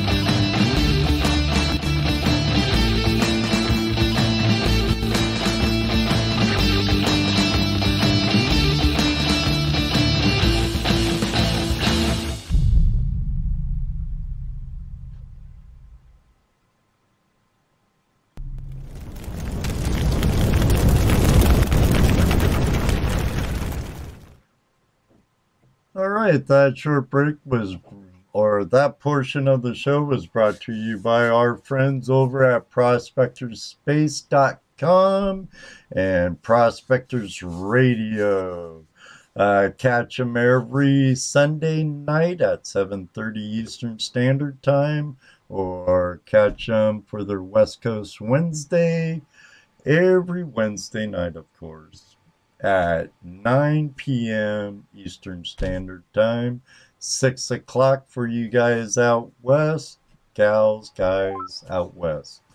Hey, and looks like Adam's coming back in.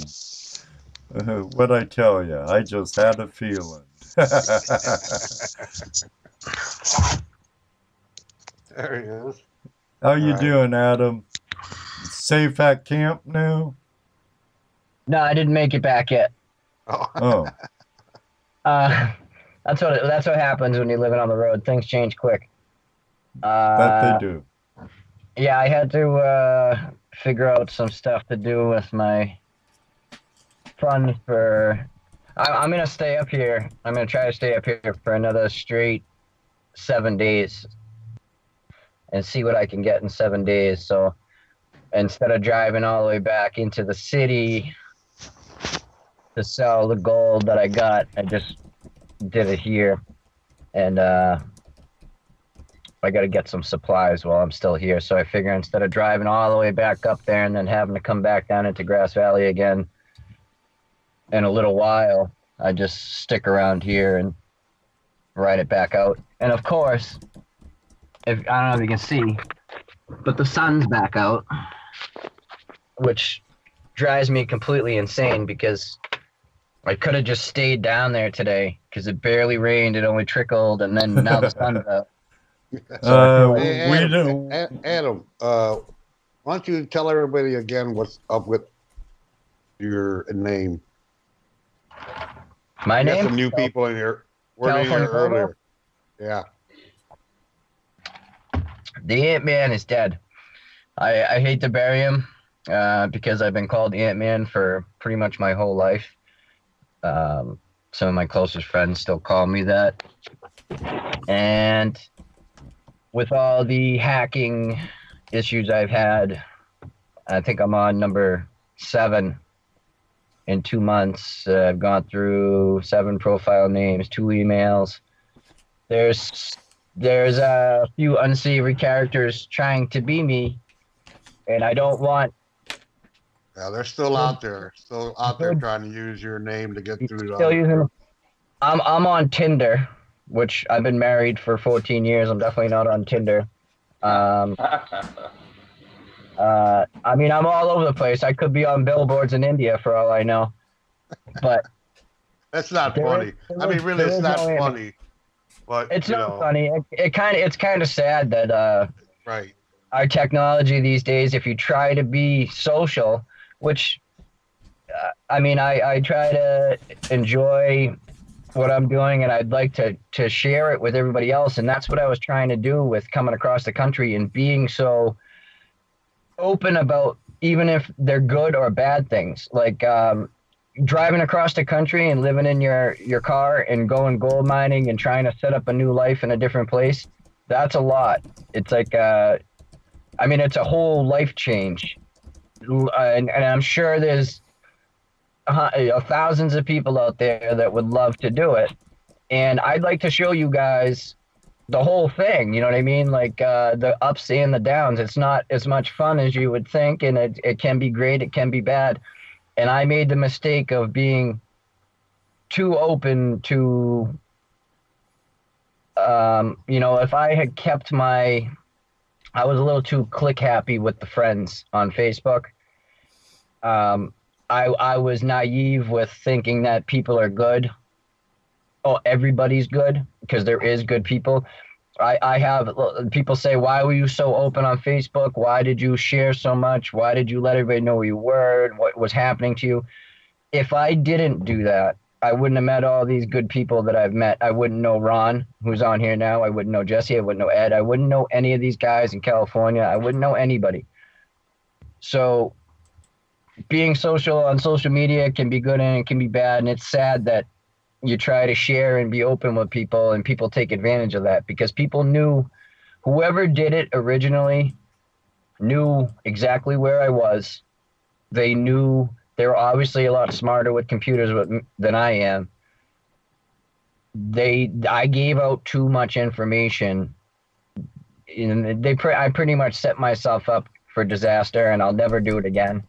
But there is no Ant-Man anymore. I can't use the name.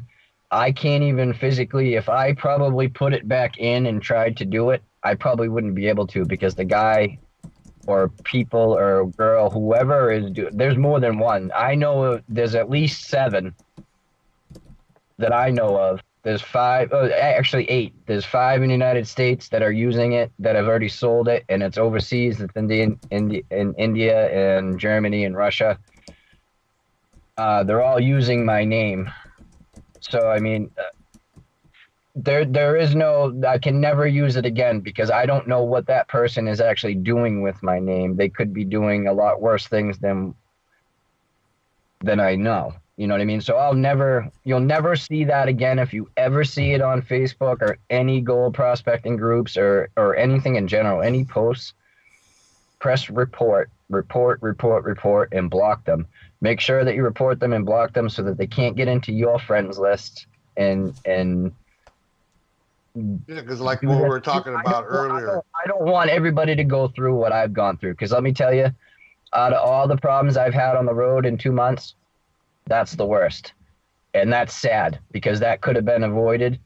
And they can't get anything out of me besides my name. They're not going to get anything from me unless they physically come see me. And it's not going to be good for them if they do that. So they're not going to get anything out of me. And what they're going to do is they're going to use me to get to other people like yourselves. And if you let that Ant-Man profile or anything beside, I am not on there. I can't even get on Facebook. It's not possible. So anything that involves Adam Samarco, Kelly Goldrush, Ant-Man, any of that stuff, as of right now, I'm not going back on Facebook. If I ever go back on, I'm going to have a public figure profile. It's going to have nothing to do with my personal life. It's going to be solely for YouTube stuff. And that's another thing that really kind of bums me out, is I can't share with as many people my adventures and my excursions because I can't get on there to share with these gold prospecting groups that actually think I'm on there now, when it's really not me. There are a lot of people that use Facebook, you know, and it is a good way to connect with other people. But as we're learning now, here last week or so, it's also a bad place to be. The only reason this has come up again is because I just got a friend request from Adam, and I knew it wasn't him. And he hit up all our sites, but we blocked him out right away. Hopefully he didn't get into anybody else's. So I got a hold of Adam, and we talked about it and decided that we needed to come out here and let everybody know. Because I don't want anybody just to take my word. No, it's not me. It's not me. And California Gold Rush is still going. You can follow me on Instagram, or you can follow me on YouTube, or you can follow me on Flash in Japan, because you know I'm always going to be involved with that. But for now, I can't share anything else with anybody else, and it's not me. And like I said, I'm glad that I knew you, Jesse, and that you knew me and you know how to get in touch with me. Right. And that you could let me know that someone's actually doing that and taking it that far, because that shows me that somebody's still trying to really push my button.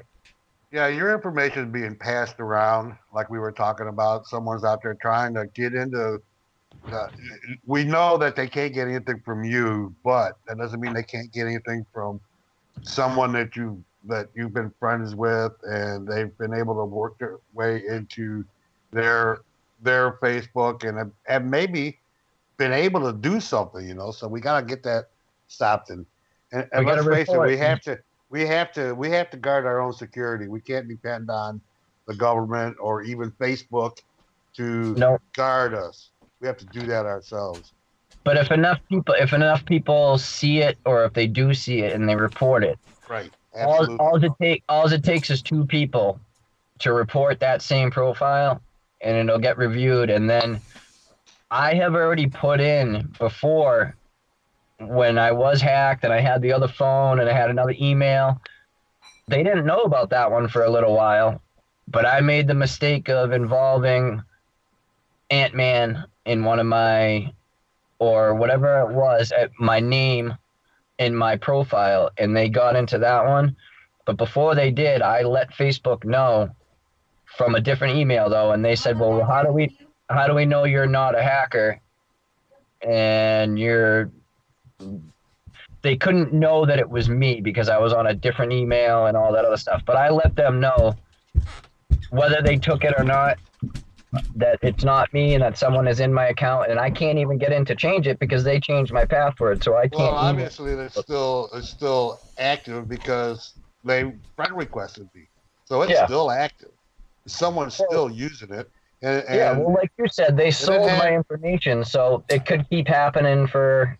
a year, could happen for years until someone reports them and they block that name out because I've already deleted it. Right. So once Facebook gets a report and they delete it, he won't be able to use that name anymore, and it'll be dead. They won't be able to. They only have a small bit of information. Whatever was on my profile and all that stuff before I originally. Right. 'Cause that profile only goes to when you first got hacked, which was like in February in Southern California. Right. And I deleted it. So from after that point, they couldn't get any more information off it. Whatever friends are on there, that's all they have. Right. So once that fizzles out and they're not getting anything from it, they're going to drop it. If they're not going to get anything out of it, they're just waiting unless they got nothing better to do but pretend like they're me.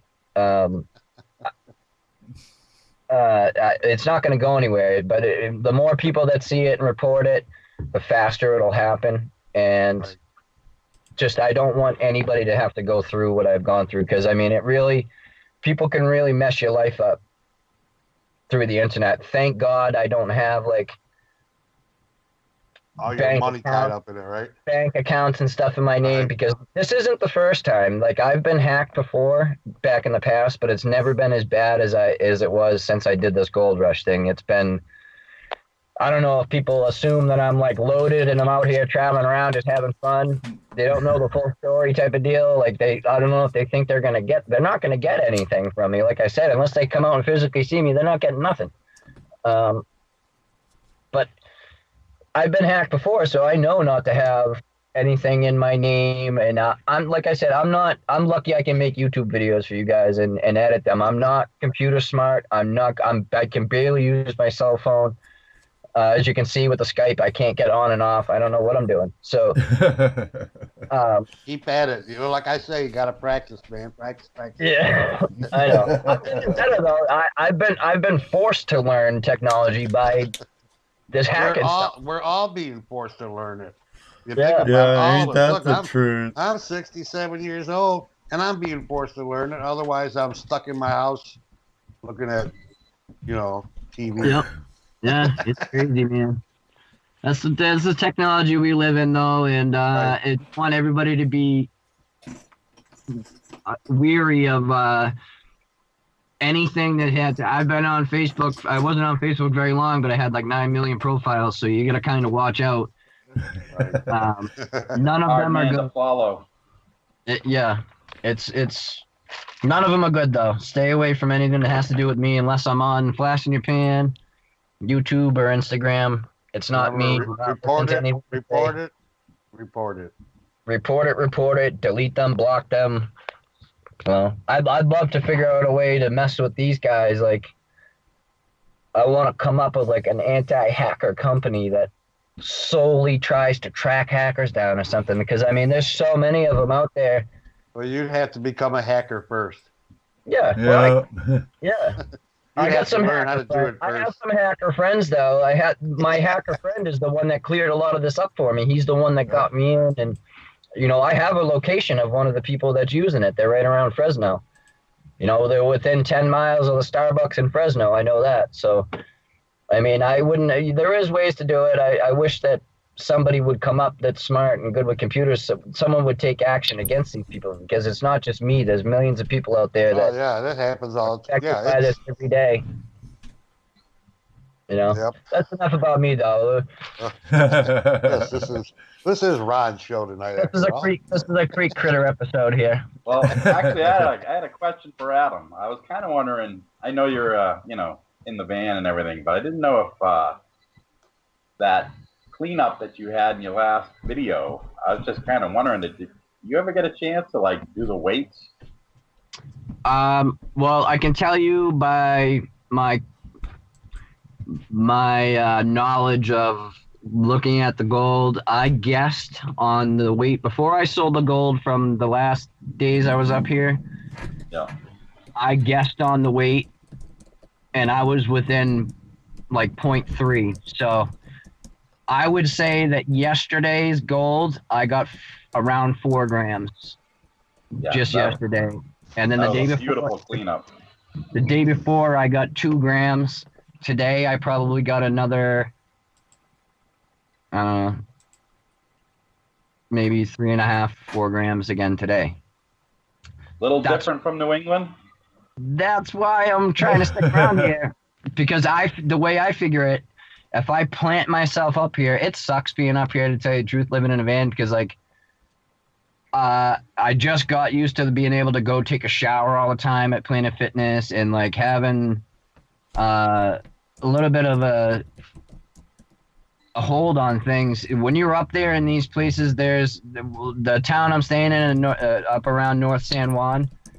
The center of town is a post office, a gas station, and a convenience store. And you know what I mean? And there ain't nothing around. So, and it's dangerous being up here too. Where I am, there's lots of like mudslides and stuff. Every time it rains, the only spots you can park are along the sides of the mudslides. So, I mean, stuff gets dangerous, but I'm thinking that if I can stay up here and I could pull even 3 grams out a day, 5 days a week, you know, or 7 days a week, that's pretty good. You know what I mean? That's good. I mean, especially just panning. I mean, once I get on a spot that I can get a sluice box in there, because I mean, I'm telling you right now, I'm getting a better idea after searching the bedrock maps and the terrain maps and the old mines and connecting all those together like I used to do back in Vermont. I got a good grasp on what's going on up here now, and I'm going to clean up a little bit more on this spot that I've been working, because the gold I've been getting right now, the other day, that cleanup I got, the 4 grams, a couple days back, there was a 2-foot by 3-foot hole, and the material was only 6 inches deep. Now, that spot, the area is really 30 feet by like 15 feet of all the same material. So if I pulled 4 grams out of a 2-foot by 3-foot hole, how much is in that whole little area? Then that's just a pin dot on what's actually around there. Now, if anybody's watched your older videos, they'll see that you're kind of a madman moving dirt. So you haven't even begun to dig out there. No, that's insane, Ron. You know? I haven't even got started yet. Like I don't usually mess around with I'm like all about moving volume, moving material. I'm like cherry picking spots, but I'm doing it in a way that gives me. Well, you've been hitting a lot of crevices and stuff lately, haven't you? From what I've seen. Since I've been in Northern California, I've done a lot of crevicing, but what I've been doing is quality dirt. I'll work the bedrock material that's on top, then I get the crevices underneath. And that's usually what you guys see. I've been like sidetracked with my filming. I'm not doing as much filming lately because I've been trying to make money off the gold. So when I'm down there, people don't understand how much time it takes doing a YouTube video. Oh, a lot. Oh, yeah, I do. And we feel you on that one. But a lot of viewers don't understand. Like that's the video I did the other day. Can you make a paycheck mining? That video was actually 2.5 days of working, and I only made one video. I could have made an hour-long video if I had actually filmed it and put a lot of stuff in, but I stayed there and worked and hustled through, and look how much more gold I got. So I'm giving that back to you guys. I'm losing gold to give back to you guys to show you and bring you along. So I have to cherry pick my areas kind of on those days and to share with you guys and show you. But like, that's what I'm saying, Ron. Like when I'm up here for this next 7 days, I've been putting a video out either every day or every other day for probably a month. This next stretch that I'm up here, I haven't stayed in an area at all, really. I'll come up, work a few hours, literally. Like the longest I've spent on the Yuba is like 6 hours. If I start going down there from 7 until 6 when it's just about to get dark and I hike up out of there, I'll double or triple what I'm getting in a day. And then if I do that for a few days and I don't film, if I just go down there and I'm like, okay, I'm not going to YouTube today. I'm not going to stop on the trail and talk. I'm not going to do this. I'm not going to do that. I'm curious to see what I could actually get, even just panning. And then if I can get up to another area, Ron, like where I can run a sluice box or a high banker, because like 20 minutes, 30 minutes further up the highway from where I am, I could put a high banker in. Imagine what I could get if I dug a hole like that one up on Broad Brook. Yeah, I have been. I've been waiting for that to happen. Imagine that. Like, and what I'm kind of doing is the water levels are high here, and it's a lot different than back home. The rivers aren't the same. It's completely different. That learning curve again. When the water drops, you're going to see a lot more of that. I'm going to be moving a lot more material from the center of the river to get down to those crevices, you know, and then doing some sniping and stuff like that. I haven't really dug anything in water since I've been here, which is abnormal for me. Usually everybody's like, you're always digging right in the middle of the river. I'm always digging in the water, in the water, in the water. But I'm doing it differently now because the way that it works here, like my last couple of videos, I'm working at the bottom of a feeder creek. That feeder creek is dropping the gold out. So, I mean, I'll go from that one. Where you see my videos on the Yuba, I'm actually working in probably 3,000 feet back and forth. There's a few different sections. I've been going back and forth in between them, and I've got an idea now of where the best gold is. And the Death Cave video, the Death Cave is probably 40 feet downstream from the bottom of this feeder. Now, in one of my videos, I thought that somebody had came and cleaned that whole section out after I was there. But after being there in the flood, I realized that the water actually comes in and washes that out, and it shoots all that stuff right underneath the Death Cave. So then I backed up a little bit, and you'll notice the increase in gold that I've gotten in my last few videos when I'm working directly at the bottom of the feeder. So now I know that that feeder is holding gold. Now, once I can cross the river, on the other side of the river, there's another one that's in the tertiary channel that runs up straight through the Goodyear mine, the Ruby mine, and all that stuff, and it runs right down the Mother Lode into Folsom and everything. I'm working my way over to that area, and like I said, there's gold everywhere, but there's more gold in some spots, and I'm not going to put all my efforts into digging a big hole. I know I can get gold. I can get gold pretty much anywhere around here, but I don't want to put all that. It's a lot of time and work getting the equipment down there. It's not like when you go up to Vermont and you can like pull up down the road and park your car, open the door, walk 10 feet down to the river, and you're down there digging. Right. You gotta drive, then you gotta hike down a mountain for 25 minutes. You know, even carrying the creek critter.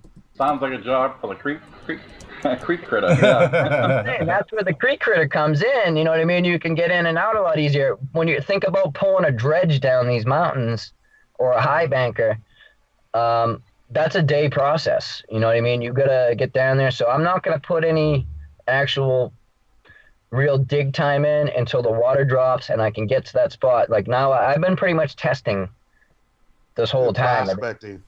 Prospecting and testing, and then getting a game plan going, because when the water drops, that's when the action's going to start. Like that's why I'm kind of sticking around here. If the water drops the next couple days, you'll see an increase in gold coming, I'll guarantee you, because I'm going to get down into the middle, back where I was, pulling the best gold out. If I go out another 6 feet or 8 feet, the gold's going to get bigger. It's getting bigger and bigger and bigger as I get down there. So once I get down to the bigger gold, then I'm just going to clean house. I'm going to move. I'm not going to do test pan. I'm not going to do anything. I'm just going to muscle through, you know, as much material as I can and get back to the old way of digging like I did up in Vermont. And if I can move as much material as I was up in Vermont and get as much gold as I was, and then I'm doubling that gold in one day panning here. You know what I mean? It's going to be good. I mean, I can't get over how much gold is actually up and around here. And I don't get why people complain so much about dredging. And they give up on it, because literally I'm going to areas that anybody can go to. Anybody can go to these areas. It's open ground. Anybody can go there. They can't tell you can't. There's no claims. Anybody can go down there. You can just go around. If you can go around and pick up a couple grams in a day, you're doing good. You know. I mean, especially compared to like what we do here. Right. Well, that's what I mean. I'm kind of getting. I don't want to seem like I'm like becoming a gold snob. I know how it's like back home. I know how it's like to work all weekend, right, and then maybe get a gram. You know what I mean? Like, I know how it is. Like, I'm doing a Eureka dance when I get a gram. I'm blessed to have this chance. That's why I want to show and share it with you guys as much as I can, because it's a dream for a lot of people to be out here doing. Oh yeah. Yep. A lot of people are living vicariously through you. Right. And I live through you guys. Like I said, the YouTube. I was talking to Kevin from New England Gold Prospecting earlier, and we were talking about the YouTube, because I've been having a little bit of problems with a few people on my YouTube channel, and we were talking about that, and I'm living through my YouTube as much as you guys are. Like, I don't have any friends. I have a few friends here now, but I don't have anybody to really talk to, and that's why I'm going out and posting as many videos as I can, because when I wake up in the morning and I see 20 people going, all right, you know, cool, and they want to talk and they want to, I'm living through you guys too, you know what I mean? I'm putting this out there so you guys give me info back, and we communicate. You know, you guys are like my social interaction, right, per se, you know what I mean?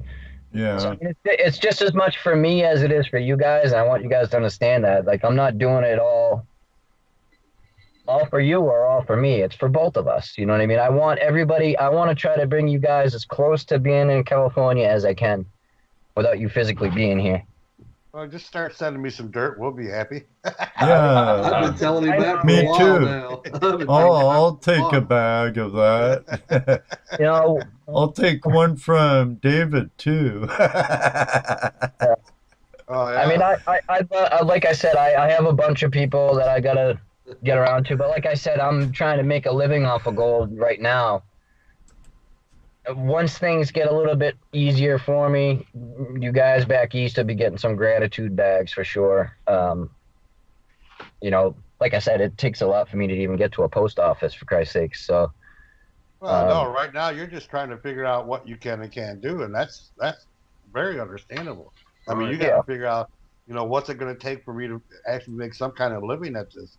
Because I know out in California, it's their cost of living is so high, and you got to pay for the air you're breathing there, pretty much.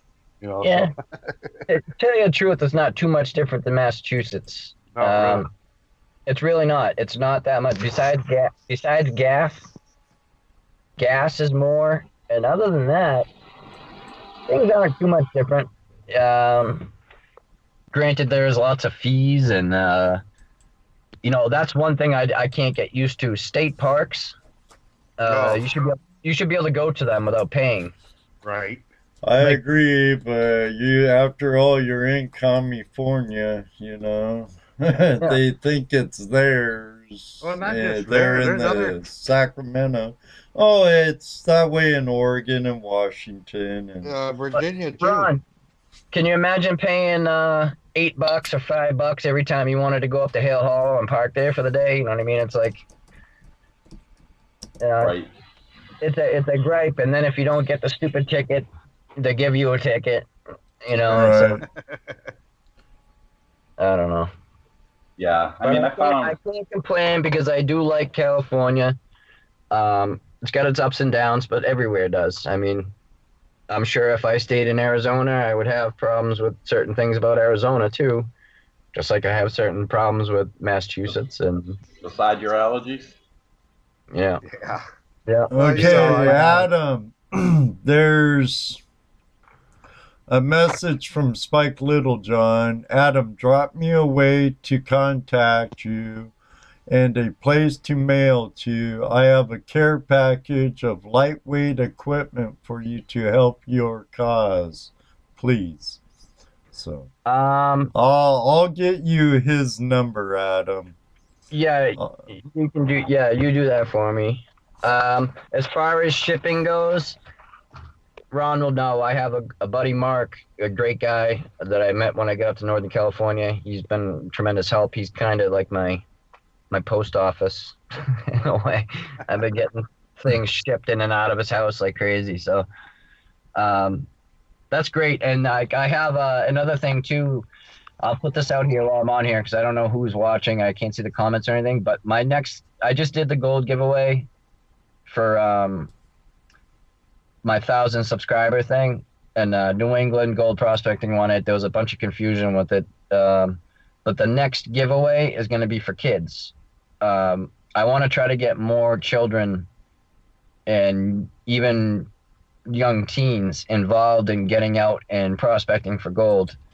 Get them off the Xbox, get them out of the house, get them doing something. And I know when I was a kid, I loved finding things, and what better way to be excited than to get out and find some gold. And I know that a few of my kids, my son's friends watch, and there's a couple other kids that are probably on there too, but I want to spread it out there. Like anybody that's, I think I said 18 or under or something. I don't know. I forget what I put on there for the age limit, but even if they're 15, I don't really care. I'm going to do three prizes.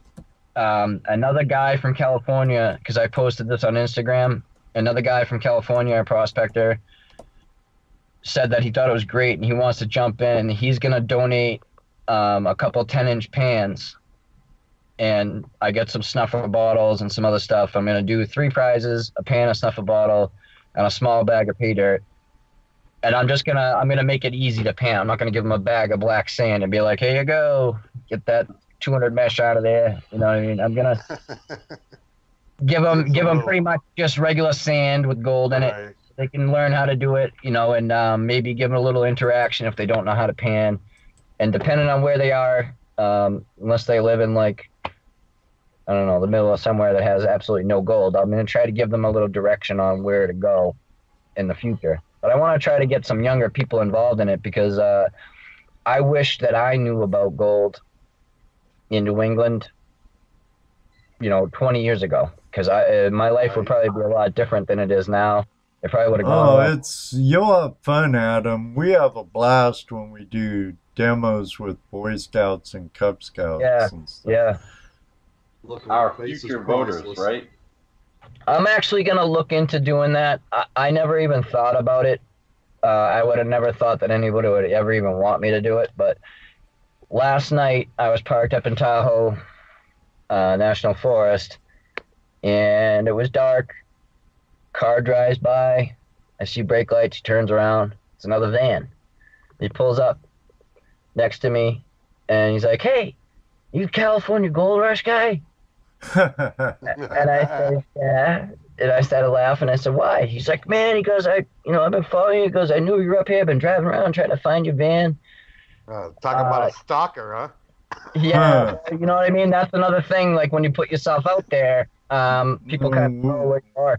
But we talked really cool. about this before, haven't we, Jesse? Oh, yeah. So he's been living in his van for 2.5 years, and he's been traveling around the country. Oh, wow, cool. He just got into prospecting a little bit, and I guess he's paid a few guys around, I'm not going to say the area, but he's paid a few guys to take him out, and he hasn't done so well. And I'm not going to get into that, but I know what happened with it.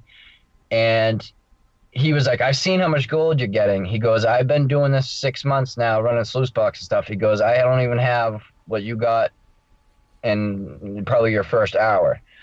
He's like, do you think I could go out with you? And I said, absolutely. Just like I would with Ron. Like Ron, I invited Ron and all the guys up and brought them up to my spots in Vermont. I have no problem doing that. I love taking people out. I love seeing them get gold. He suggested, after coming out with me for today and seeing how much gold he got, he goes, you should look into giving guided tours. And like, it would have never crossed my mind. Oh, yeah. Especially me not being from California. I mean, I only know limited spots, but I guess I do kind of know some good spots. And the cool thing about what it would be, the way it worked out is the spots that I've been going to, I've only been on 3 actual claims. 90% of the work I've done has been on public access place. So say there's a new prospector out there that wants to get into it and they don't know what they're doing, I'll bring them down to a spot that I know there's gold that they can go back to. And that's a way for me to, like with the kids, if I can get into like a Boy Scout type thing out here and do guided tours for kids, 1 day a week, donate my time and not go out and prospect and just help these kids, especially from California, because I think that a lot of people don't realize that there really is gold still here. And, there should be more youth activity in it. The way things are going nowadays, too many kids are sitting in on the computers and stuff like that. And I get inspired by watching you guys go do the Boy Scout trips and stuff like that. Like, I wish I could have been there to go out there and do that with you guys. So, I mean, I'm going to look into doing that. I don't know how the heck I'd even possibly do it. But, I mean, the guy said, he's like, man, you got a lot of knowledge. He goes, you're good at getting gold. He goes, it'd be nice for you to give back and share. And I would have never thought in a million years. I mean, I would rather just take somebody out and bring them down. But he's like, listen, he goes, I'm paying guys $100 a day, and I'm not going out and getting anything. He goes, you invited me down here for nothing. I come down and get gold. He goes, you should be charging people. I'm like, all right, well, you owe me $100. But I could use it. right. Well, I mean, I guess it's a good idea. I mean, if I'm out here traveling around, what better way to enjoy my time and help somebody else? I mean, a lot of work goes into it. I mean, that we know. My days where you go out. Here, there's some things that you would have to think about too. I mean, I hate to be a downer about it, but you have things like liability, that kind of stuff. And I'm sure there's ways you can get around that. But if you're actually charging somebody to do something like that, you have to make sure that you cover yourself, because that could cost you a lot. This is why I'm talking to you guys, because like I said, I'm not always smart with that stuff. So, I mean, that's liability waivers. Very liable. Even liability waivers don't always mean a lot. Right. In court. It's nice to make you feel good, make the parent feel good, but in court comes something else. Nothing. That's a very good point, Jesse, for sure. Because I'm not exactly going to the safest places sometimes. So right, and unfortunately, as much as that would be a really cool idea, and I think it's a cool idea, it's just you have to look at those other parts too, especially that liability. Nowadays, especially with me, they'd be like, "I know you, the Kelly Gold Rush guy on Facebook." The Ant-Man, we've been looking for you. Yeah, right. Well, unfortunately, we live in a sue-happy society at the moment. Right. Especially in California. I mean, oh man, people will be loving to sue me. So, I didn't want to burst your bubble there, and didn't want to no, downer about that, but that's a reality, I would have thought about that after it was too late, because that's the type of guy I am. Yeah, so. when you become a defendant. When I'm in court waiting. You know what? I should have got a liability waiver. But one thing you could do if you want to get involved with maybe Boy Scouts or something like that, go to their both cities will have their main office somewhere. I think you're near Sacramento. Well, yeah, kind of. I'm not really. I'm up in Grass Valley area now, about an hour north. So, I'm I'm sure there's Boy Scouts all over there. Oh yeah. But, find out where they're at and talk to them. Get together with the Cub Masters or Scout Masters, and yeah, it'd be cool, where their camp is. Go to their camp and talk to somebody there. That's how we got into it. But it takes it just takes you going out there and looking talking and. But the kids, the kids' faces, they must be like so explosive when they see gold in their pan. They must be like, yeah, That's like the coolest feeling. Yeah, it's awesome. It's awesome. I see big people's faces, like that guy Bert today, man. He was so happy, like the look in his face when he saw that pan. It was like smile ear to ear. You know what I mean? That's worth more than any money right there. And that's what I said to him. I said, I get paid just by seeing you being happy, knowing that you felt like you got something, you know what I mean? Like that makes me happy. Yeah, so. It's a thrill watching them. Seeing kids. Sometimes the parents are worse though. Oh yeah. Yeah. Oh yeah, that happens too. And then you get always the questions like, can you really make a living at this? And how much do you make? And well, here, Dan Zoller just commented there's a camp in Placerville I want to approach, see if they want guide service on their creek. And there you go. Some of these camps probably even got creeks on them that's probably got gold in them. And they've never done anything about it. Yeah. Excuse me. Absolutely. There's a possibility there, and you could get on Google and find these places. Yeah. I guess it's pretty big in California. From what that guy tells me, the people he paid or whatever, like they're booked. They have lots of people come out here to go and try to do. Because California is like the known gold prospecting place. So like everybody that has a little bit of an interest in when they're here on vacation, they might want to go do it, but they've never done it type of deal. I don't know where to start. You're not going to get that back east because no one even knows that there's any gold back there. So you got no chance of doing really any gold excursions back there. But here, you got a chance at it. I mean, if there's any state in the United States that you could possibly make a living without killing yourself and off of gold, California is the place in my eyes anyway. Maybe Adam, what's your YouTube channel again? California Gold Rush. Spike wanted to know, so just go there and you'll find them. California Gold Rush. Yep. Right. I forget what I was saying. Yeah. I'm sorry. No, that's fine. Anyway, I mean, you could probably make a living doing it in Arizona, too, because of the mining laws are so much better there, where you can actually run like a wash plant if you really got into it and you're on good ground. But it's the fact of getting good ground and there's no water there. Makes it a lot harder.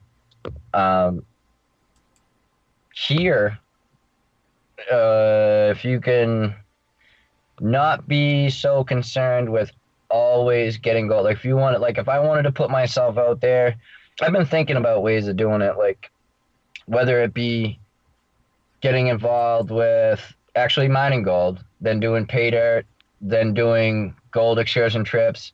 Maybe I'm looking into now, seriously trying to look into now getting my own claim kind of around this area, just for a little heads up. But if I do that, I'm going to be open with my claim as to, like anybody can go camp there, but they're not allowed to go, you can go camp on BLM for free, but you're not supposed to go dig. I want to set up a spot. I want to set up a spot that's got good gold that I can do. People pay for the weekend to go there and dig. They can go there, camp, enjoy themselves, dig, get whatever gold you get, you keep type of deal. There is ways to do it. You can make a living off of gold 100% in California in my eyes. If you want to, you got to put a lot of effort in. It's not just about getting the gold, though. You can't just do that unless you could go out and run a 6-inch dredge all day. Right. If I could go run a 6-inch dredge down on the Yuba all day, yep, 100%. You're gonna make a living. I don't care who you are. They can say you're not. You can't do it. You can. You absolutely can do it. But there's laws and regulations and stuff like that. And I guess you can still dredge in California. Everybody says you can't. You can. You just gotta buy a permit. But From you what I can't hear, buy the permit. That's the problem. yeah. When they don't make them available, or they beat around the bush. And... Right. But Well, if you got enough Skrilla, you can get anything done. Yeah. Don't let it stop you from trying. You know. Right. You know, and then if it comes down to it, if you really think about it, what's the fine for dredging? A couple $1,000. Oh, you lose your equipment. Confiscation of your equipment. Yeah. But if you can go down there and clean house and hide your gold real quick, you got enough money to buy new equipment. Yeah. That kind of defeating the purpose, though, I think. Yeah. If you got to spend all the money, you got to spend all the money that you're making and digging up the gold with that dredge, and then get your dredge taken away. California spend that gold money, buy another dredge, and do it again, get that one taken away. Now you're doing good the way you're doing. Actually, you're doing better. I can't. You're doing better than what you were. Yeah, if you work on quality of the material you're running, it takes up for the quantity. It really does. If you know where to look, that's like what you guys said. I've been doing a lot of crevicing. Yeah, I'd be hitting all them crevices, dude. you can sometimes pull more gold out of one little 3-inch crevice than you would out of 10 pans. So, like you said, it's all on the amount of work. I think dredging is the easy way. Sure. Which a lot of people want. If you put in the time and the work, you can almost do just as good, and you're not pulling down as much equipment. You're not spending money on gas.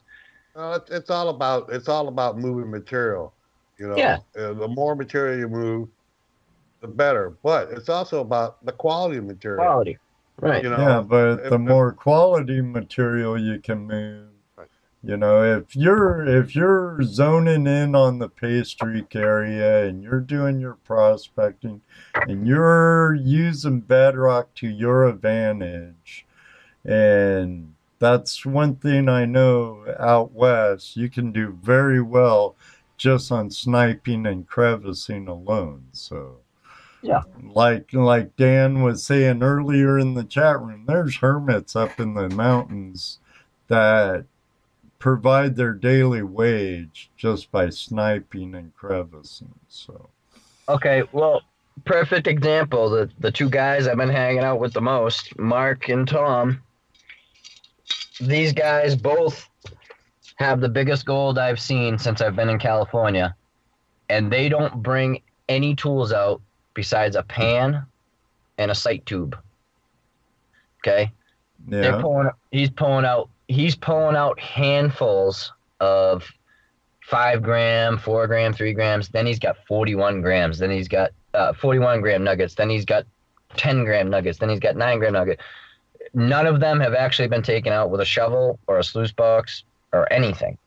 If you just look, see, that's my problem. I get too focused on moving stuff, and I'm not used to actually being able to just look down and see the gold there. Like, that doesn't happen back, maybe once in a lifetime back. You know what I mean? Like, I found one piece of gold in 5 years looking, and it was by accident. Here, Adam. Yeah. Get a wetsuit, get a good snorkel and mask. Yeah. And maybe just enough weight you could get up easy enough, and enough weight you could stay down to get down. Use a fanning motion to clean off the bedrock. Get more in the gut in the stream, and you'll get bigger gold. I'm working towards it. Like, wetsuits aren't cheap. Like, everybody keeps saying, no. I don't have $300 to go buy a wetsuit right now. I mean, I plan on it, and that's what another thing. I'm waiting for the water to drop. Like, even if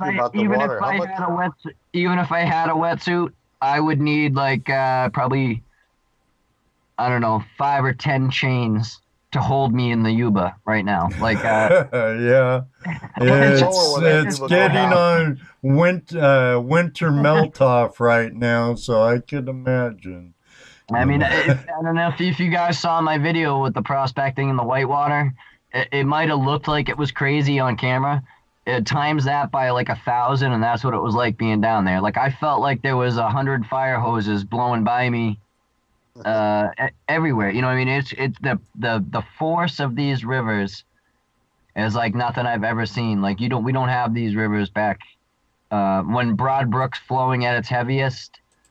It's like the Yuba flowing at its slowest.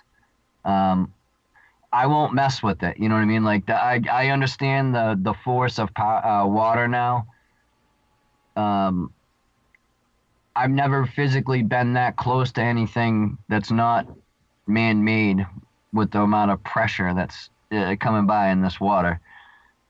So I mean, like you gotta pick your battles. Like I probably shouldn't have been sitting down on the edge of that rock picking that crevice out.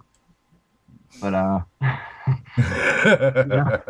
know, it is what it is. You do stuff for gold. Sometimes you shouldn't, but yeah, ain't that the truth? Hey, Ron, what did you do for gold that you shouldn't have?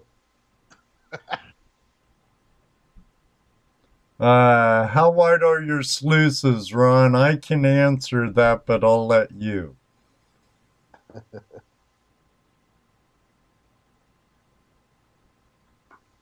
Oh, Ron, can you hear us? I think he has us on mute, maybe. Sorry about that. Yep. There he is.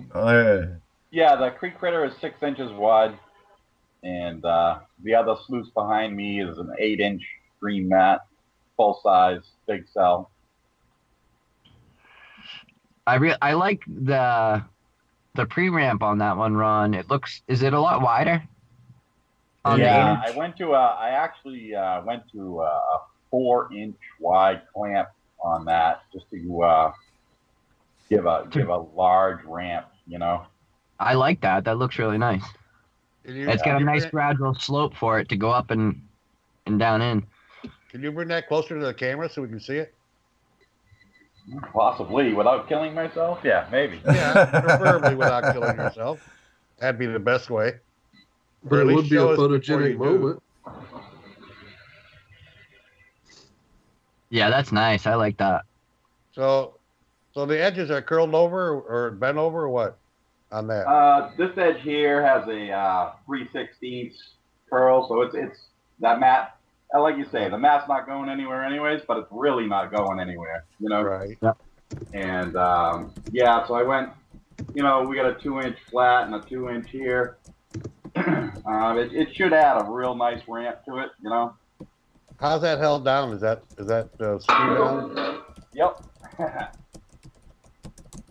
So yeah, I'm hoping. Like I said, I just built that one, so. Yeah, that's nice. I like that. Looks like a nice street sluice. Hopefully, get it out in the river soon. You know. Yep. It's snowing up. It's snowing there again, isn't it? It was snowing earlier today. Yep. I hate to hear that. Listen to him. Sarcastically, he says that. Well, no, it drives me nuts that it snows later and later in New England every year. Like, I can remember a few years back we had that April Fool's storm, and it was like crazy that it was snowing on April Fool's. Now it's like snowing halfway through April still. It's like. Right. Yeah, it's snowing here too. It snowed here today this morning. Did it? Oh man. Yeah, same thing on the wings too, Adam. So those store away and hold the mat in to travel. So. Yeah, that's another huge benefit to those wings too, is that it holds your mat down. You know, I love how compact it is. Like you said, like a lot of people don't like the water wings. They're great, especially if you're going through the bush. Like you said, it doesn't get caught on crap. If you're trying to go some of these mountain trails that I'm going down, you know, if I was carrying my big Gold Hog sluice with the huge flare on it, I mean, I'd be getting caught on everything. You know, having the small versatility of that, and I like the strap on it too. Like even when I use I have a big prospecting backpack, my big army backpack. that strap, I can strap the thing right to my backpack. Right. I can wrap it around and click it on there, and it's stuck on my backpack. You know, that's nice, having it all. And you don't have to use it and carry in your hands. You know, you can free your hands up. When you're walking down the trail, it's nothing worse than having your sluice in your hand and then slipping on the trail and having to chuck your sluice box. Right. You know what I mean? To catch your balance. It's nice being able to just strap the thing on there and go. So when are you gonna You making a strap for the big one too? You know, I actually haven't even got that far, but funny that you asked. I was actually, kind of working on that this afternoon, trying to go through a few different ways to go about it, you know. Now what about this? With the big one, what about putting a, some sort of classification screen up in that top section where you would be loading, how it's open there? Yeah. So that you could shovel directly onto it. And if you wanted to, you could take that on or off. And my thought process is on it, if you take the big one and you have the strap on the small one and it's on the side there, and it's kind of like a sling strap. Right. If you made it so that there's almost like an actual backpack, there's two straps on the big one on each side. Yeah, I almost did that with the Creek Critter, but it just wasn't necessary. But yep. Yeah, it's not as big, so you don't need it.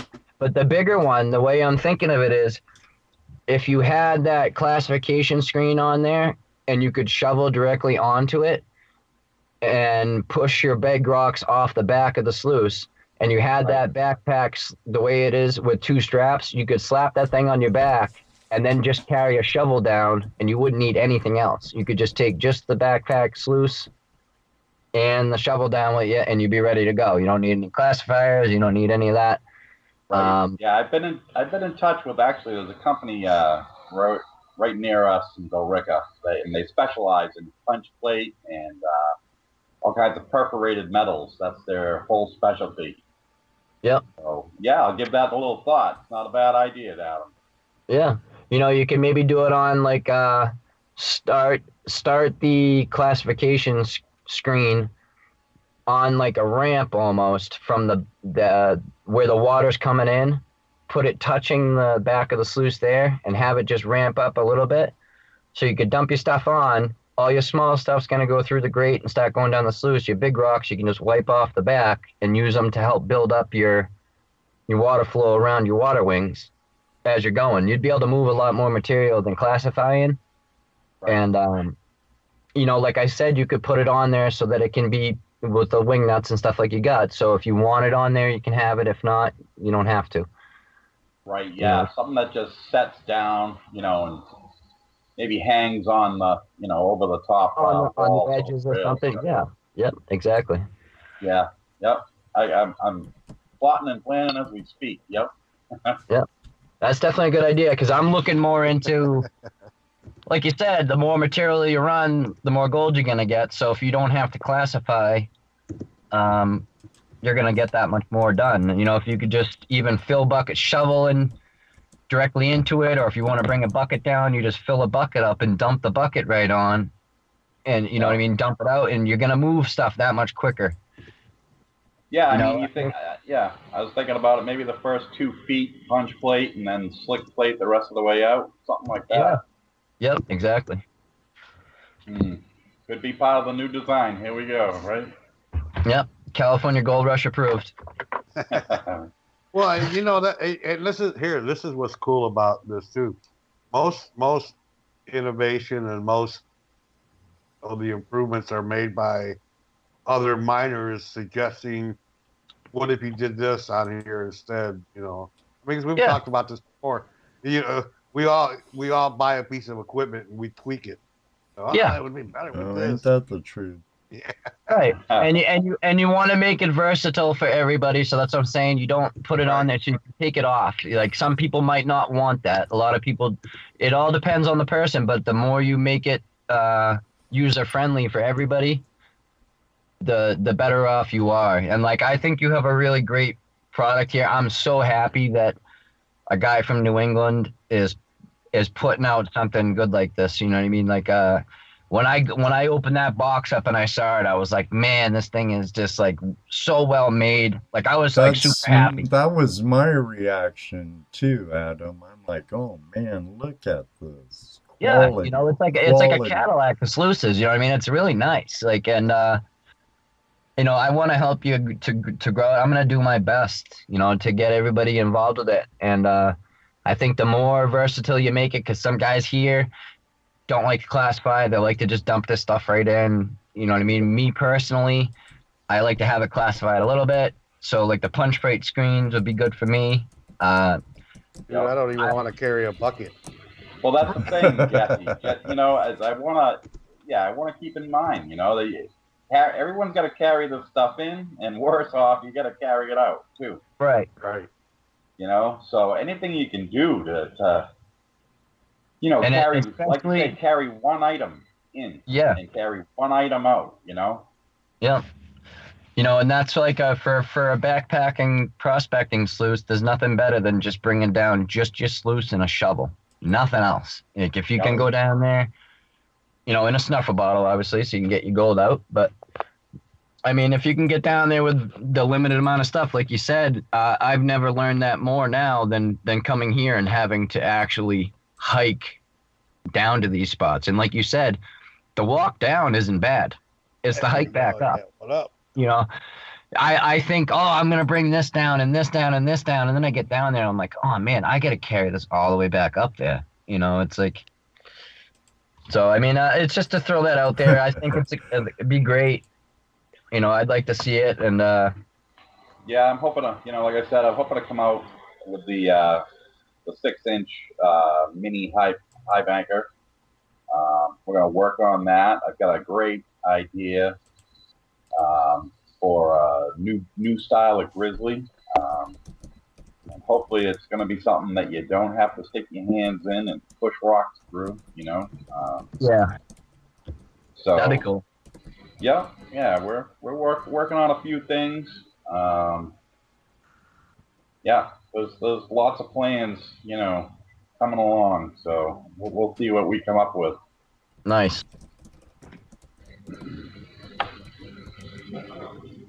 All right, fellas. Well, I just wanted to chime back in. It's starting to get dark here, and I got to drive up these mountain roads in the dark. And all right, buddy, be careful. Yeah, I wanted to say, you're doing a great job, Ron. You really are. Like I said, I'm super impressed, and I'm glad that it's an East Coast guy that's trying to get out there and get his foot in the door. And I'm going to do my best to spread the creek critter around California. And I got viewers, I got people asking about it all the time, and I'm trying to link them to you, and I'm gonna keep doing it. Like I said, I appreciate that, and yeah, I'm gonna keep trying to put out a high quality product, So and like I said, I'm up here now, and if I spend as many days as I plan on up here, I'll be doing a review video very soon. It'll be one of my next videos for sure. That'll be great. We enjoy all your videos. Yeah, I can't wait to get it out on the creek myself Saturday. Dano said there's places there I could use it too. Yes, there is. Plenty of places. Don't tell you one thing, don't be afraid to put the flow to it. It really holds the gold well. The more because like I said, I briefly used it the other day. The more flow, the better, for sure. Yeah. When I was in that recirculator, like I said, I had a 3,500 GPH pump running through that thing. Yep. No, and it handled it, and it, a lot of sluices wouldn't have, No, absolutely. All right, guys. Well, have a good night. It was a pleasure. All right, Adam. And everybody, thanks for calling tonight. Thanks for getting that word out too. Yep. And stay tuned, and don't frickin' talk to the Ant-Man. He's no good. Yeah, that guy's no good. Stay away from him. Yep. All right, buddy. Safe travels, bro. Bye Till now. next time. I'll see you guys. Good night. All right. See ya. Yeah, we're rolling on 3 hours. Holy cannoli. Whoa. Yeah, time flies when you're in good conversation with a good crowd of people. Absolutely. I know we kind of neglected our guest there for a little while when Adam got on. I'm enjoying it just as much as the next person, you know? All good. Oh, excellent, Ron. Excellent. Of course, I knew that was going to happen too, so. Well, how much is your other sluice going for, Ron? Honestly, haven't even put a number on it. Haven't even finished deciding what handle I'm putting on it. So, yep. It's not really for sale yet. It's still in proto. That'll be on the website. Just go to ronforthehills.com, and as soon as we're ready, it'll be up on there, and you can check it out. Check it out online there. Okay, will do. Will do.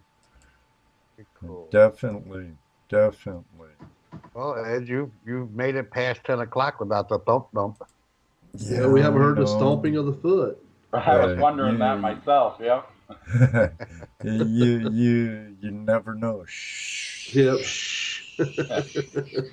We should probably call it for a night. What do you think? Oh yeah, probably should. Remember, if you're a patron, you have a chance to win this and more coming up in the next few months. Thank you all very much for joining us tonight. Ron, thank you very much for being here with us.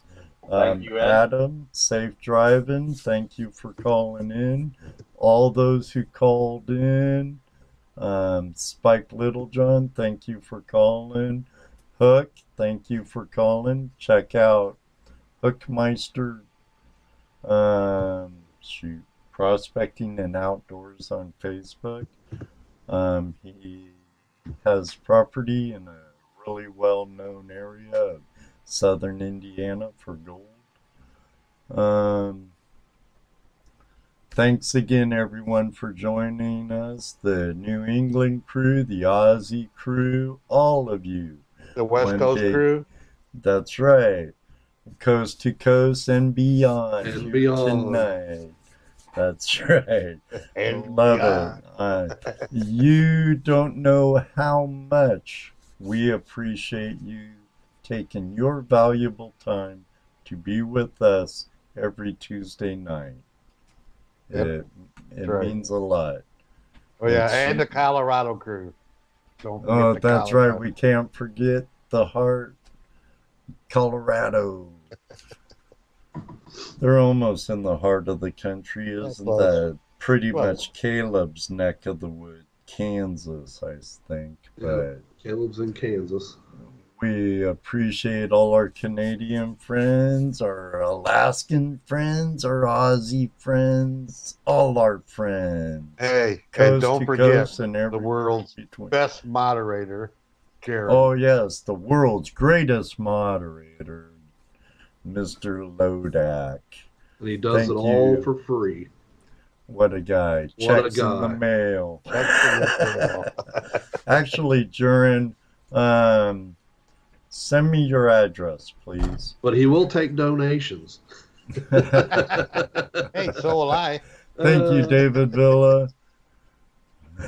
So yeah, so it's been a fun show. Ron, appreciate you Yes. coming in and kind of chatting with us. But hey, thank you for keeping Chewbacca to a you're medium able to rare come at on and push your product a little bit, which is, we want you to do. Talk about you a little bit, get people to know you.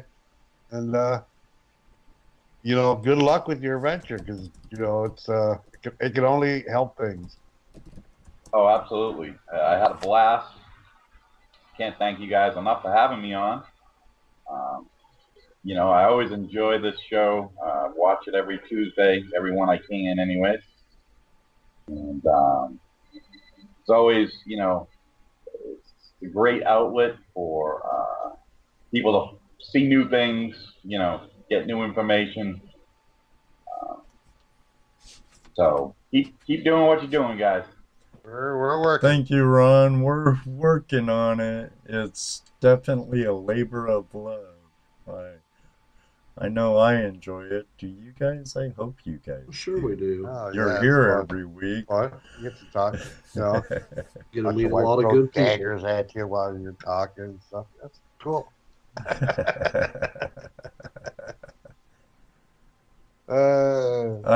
Yeah, Ray, we have a few more minutes only if you call in right now. Talk about your show. Yes. But you have to call in right now. Didn't I mention? I mentioned it earlier, didn't I? Didn't I mention it earlier? I mentioned it too, and he just didn't get the hint. He's going to make everybody stay now if he calls in. Everybody will stick around a little longer. Right. Call in now. Call now. Got a line open just for you. Operators are waiting. Now turn on that cam, Sam. There he is. Let me turn down the stupid TV so I'm not back feeding. Stupid TV. Well, you got to turn on your camera too. We want to see you. On the Skype. I didn't call in with Skype. I don't know how to do that. I just called in with my telephone. Oh, Wayne says eat gold nuggets and find more gold. So what's up, Ray? Well, just wanted to give one more shout out. I don't even know for a fact whether I'm in this premiere show, and there's only going to be the one show unless it gets picked up, kind of like what happened last time. But if I am in there, it'll be me and my brother. They came down, we were high baking, and they're going to ask me some questions, and then they're going to bail again. But the show's all premiered. It basically centers around the city of Juneau in the 1800s when Juneau was first discovered. There was gold discovered in Juneau. Oh, cool. Right. Yeah. So I probably messaged them and told them about the show. Told them that we would be giving them a shout out. We're kind of hoping they'd come in themselves, but didn't see them tonight. But hey, you'll work. Heck yeah. I'm going to go to the bar and drink with them tomorrow. Oh, okay. Cool. Well, make sure you tell them about the show and they can check it out. You know? Yeah. I told them I'd give them a shout out. You know, Well, Brian Weed, he's the main guy. His name is Brian Weed. He's pretty much the head starter. He's the one that started Juneau Hidden Histories and all that. He actually works as a corrections officer here in Juneau. He worked with my son when my son was working down there. Cool. And at one time, he was extremely overweight, and he decided to start getting into hiking out in the woods to get in shape. And the more he hiked, the more he learned about the Juneau's history, and he's just been addicted to it ever since. Oh, that's cool. So it'll be a neat show. Yeah, I can't wait to watch it. Sounds like it. That's tomorrow night, right? Mm-hmm. On, it'll be really late. On the Travel Channel. Right, on the Travel Channel. Alaska Treasure Hunters. Right. I think here DVR, I think tape it's gonna it, be, Jesse. Okay. Burn it to CD. I think tomorrow will be here. It'll be 10 o'clock. Yeah, on the very East Coast, where Bob's at, will be 11. The Indiana, Ohio area, I think, is going to be 10. Right. Utah area, the middle of the country, it'll be 9, and then California time will be 8, and Alaska time will be 7. So yeah, it'll be fun. But I did go dredging this weekend. I finally, I'll tell you what, that salt water's a bitch. That pump was froze up hard. I got out there early in the morning, about 8 o'clock, 7:30, 8 o'clock. And I thought, well, I better check it. And I reached down there to give the pull cord a pull, and it didn't budge. Oh, no. And Murphy showed up with you, huh? Yep, I had to reach in there. Normally, when you guys are running on dredges and everything, they've got the area that spaces out, and you can put the wheel on it to drive the air compressor. I just reached in there in that area and grabbed it with vice grips and just started tweaking it back and forth and back and forth and back and forth until it finally started breaking that aluminum oxide out. I dumped a bunch of engine oil down. Hey, when I fired up my dredge, I wasn't very eco-friendly. There was a little bit of a sheen around my dredge. But don't tell nobody. That little rainbow sheen around it. Oh, yeah. Yeah, and then I had to bail off there. I was listening to you guys' show. Hey, by the way, Dan, nice to meet you, and glad you're here on Ed's show and everything. I like the name of your sluices, Creek Critters. That's pretty cool. Yeah, that is.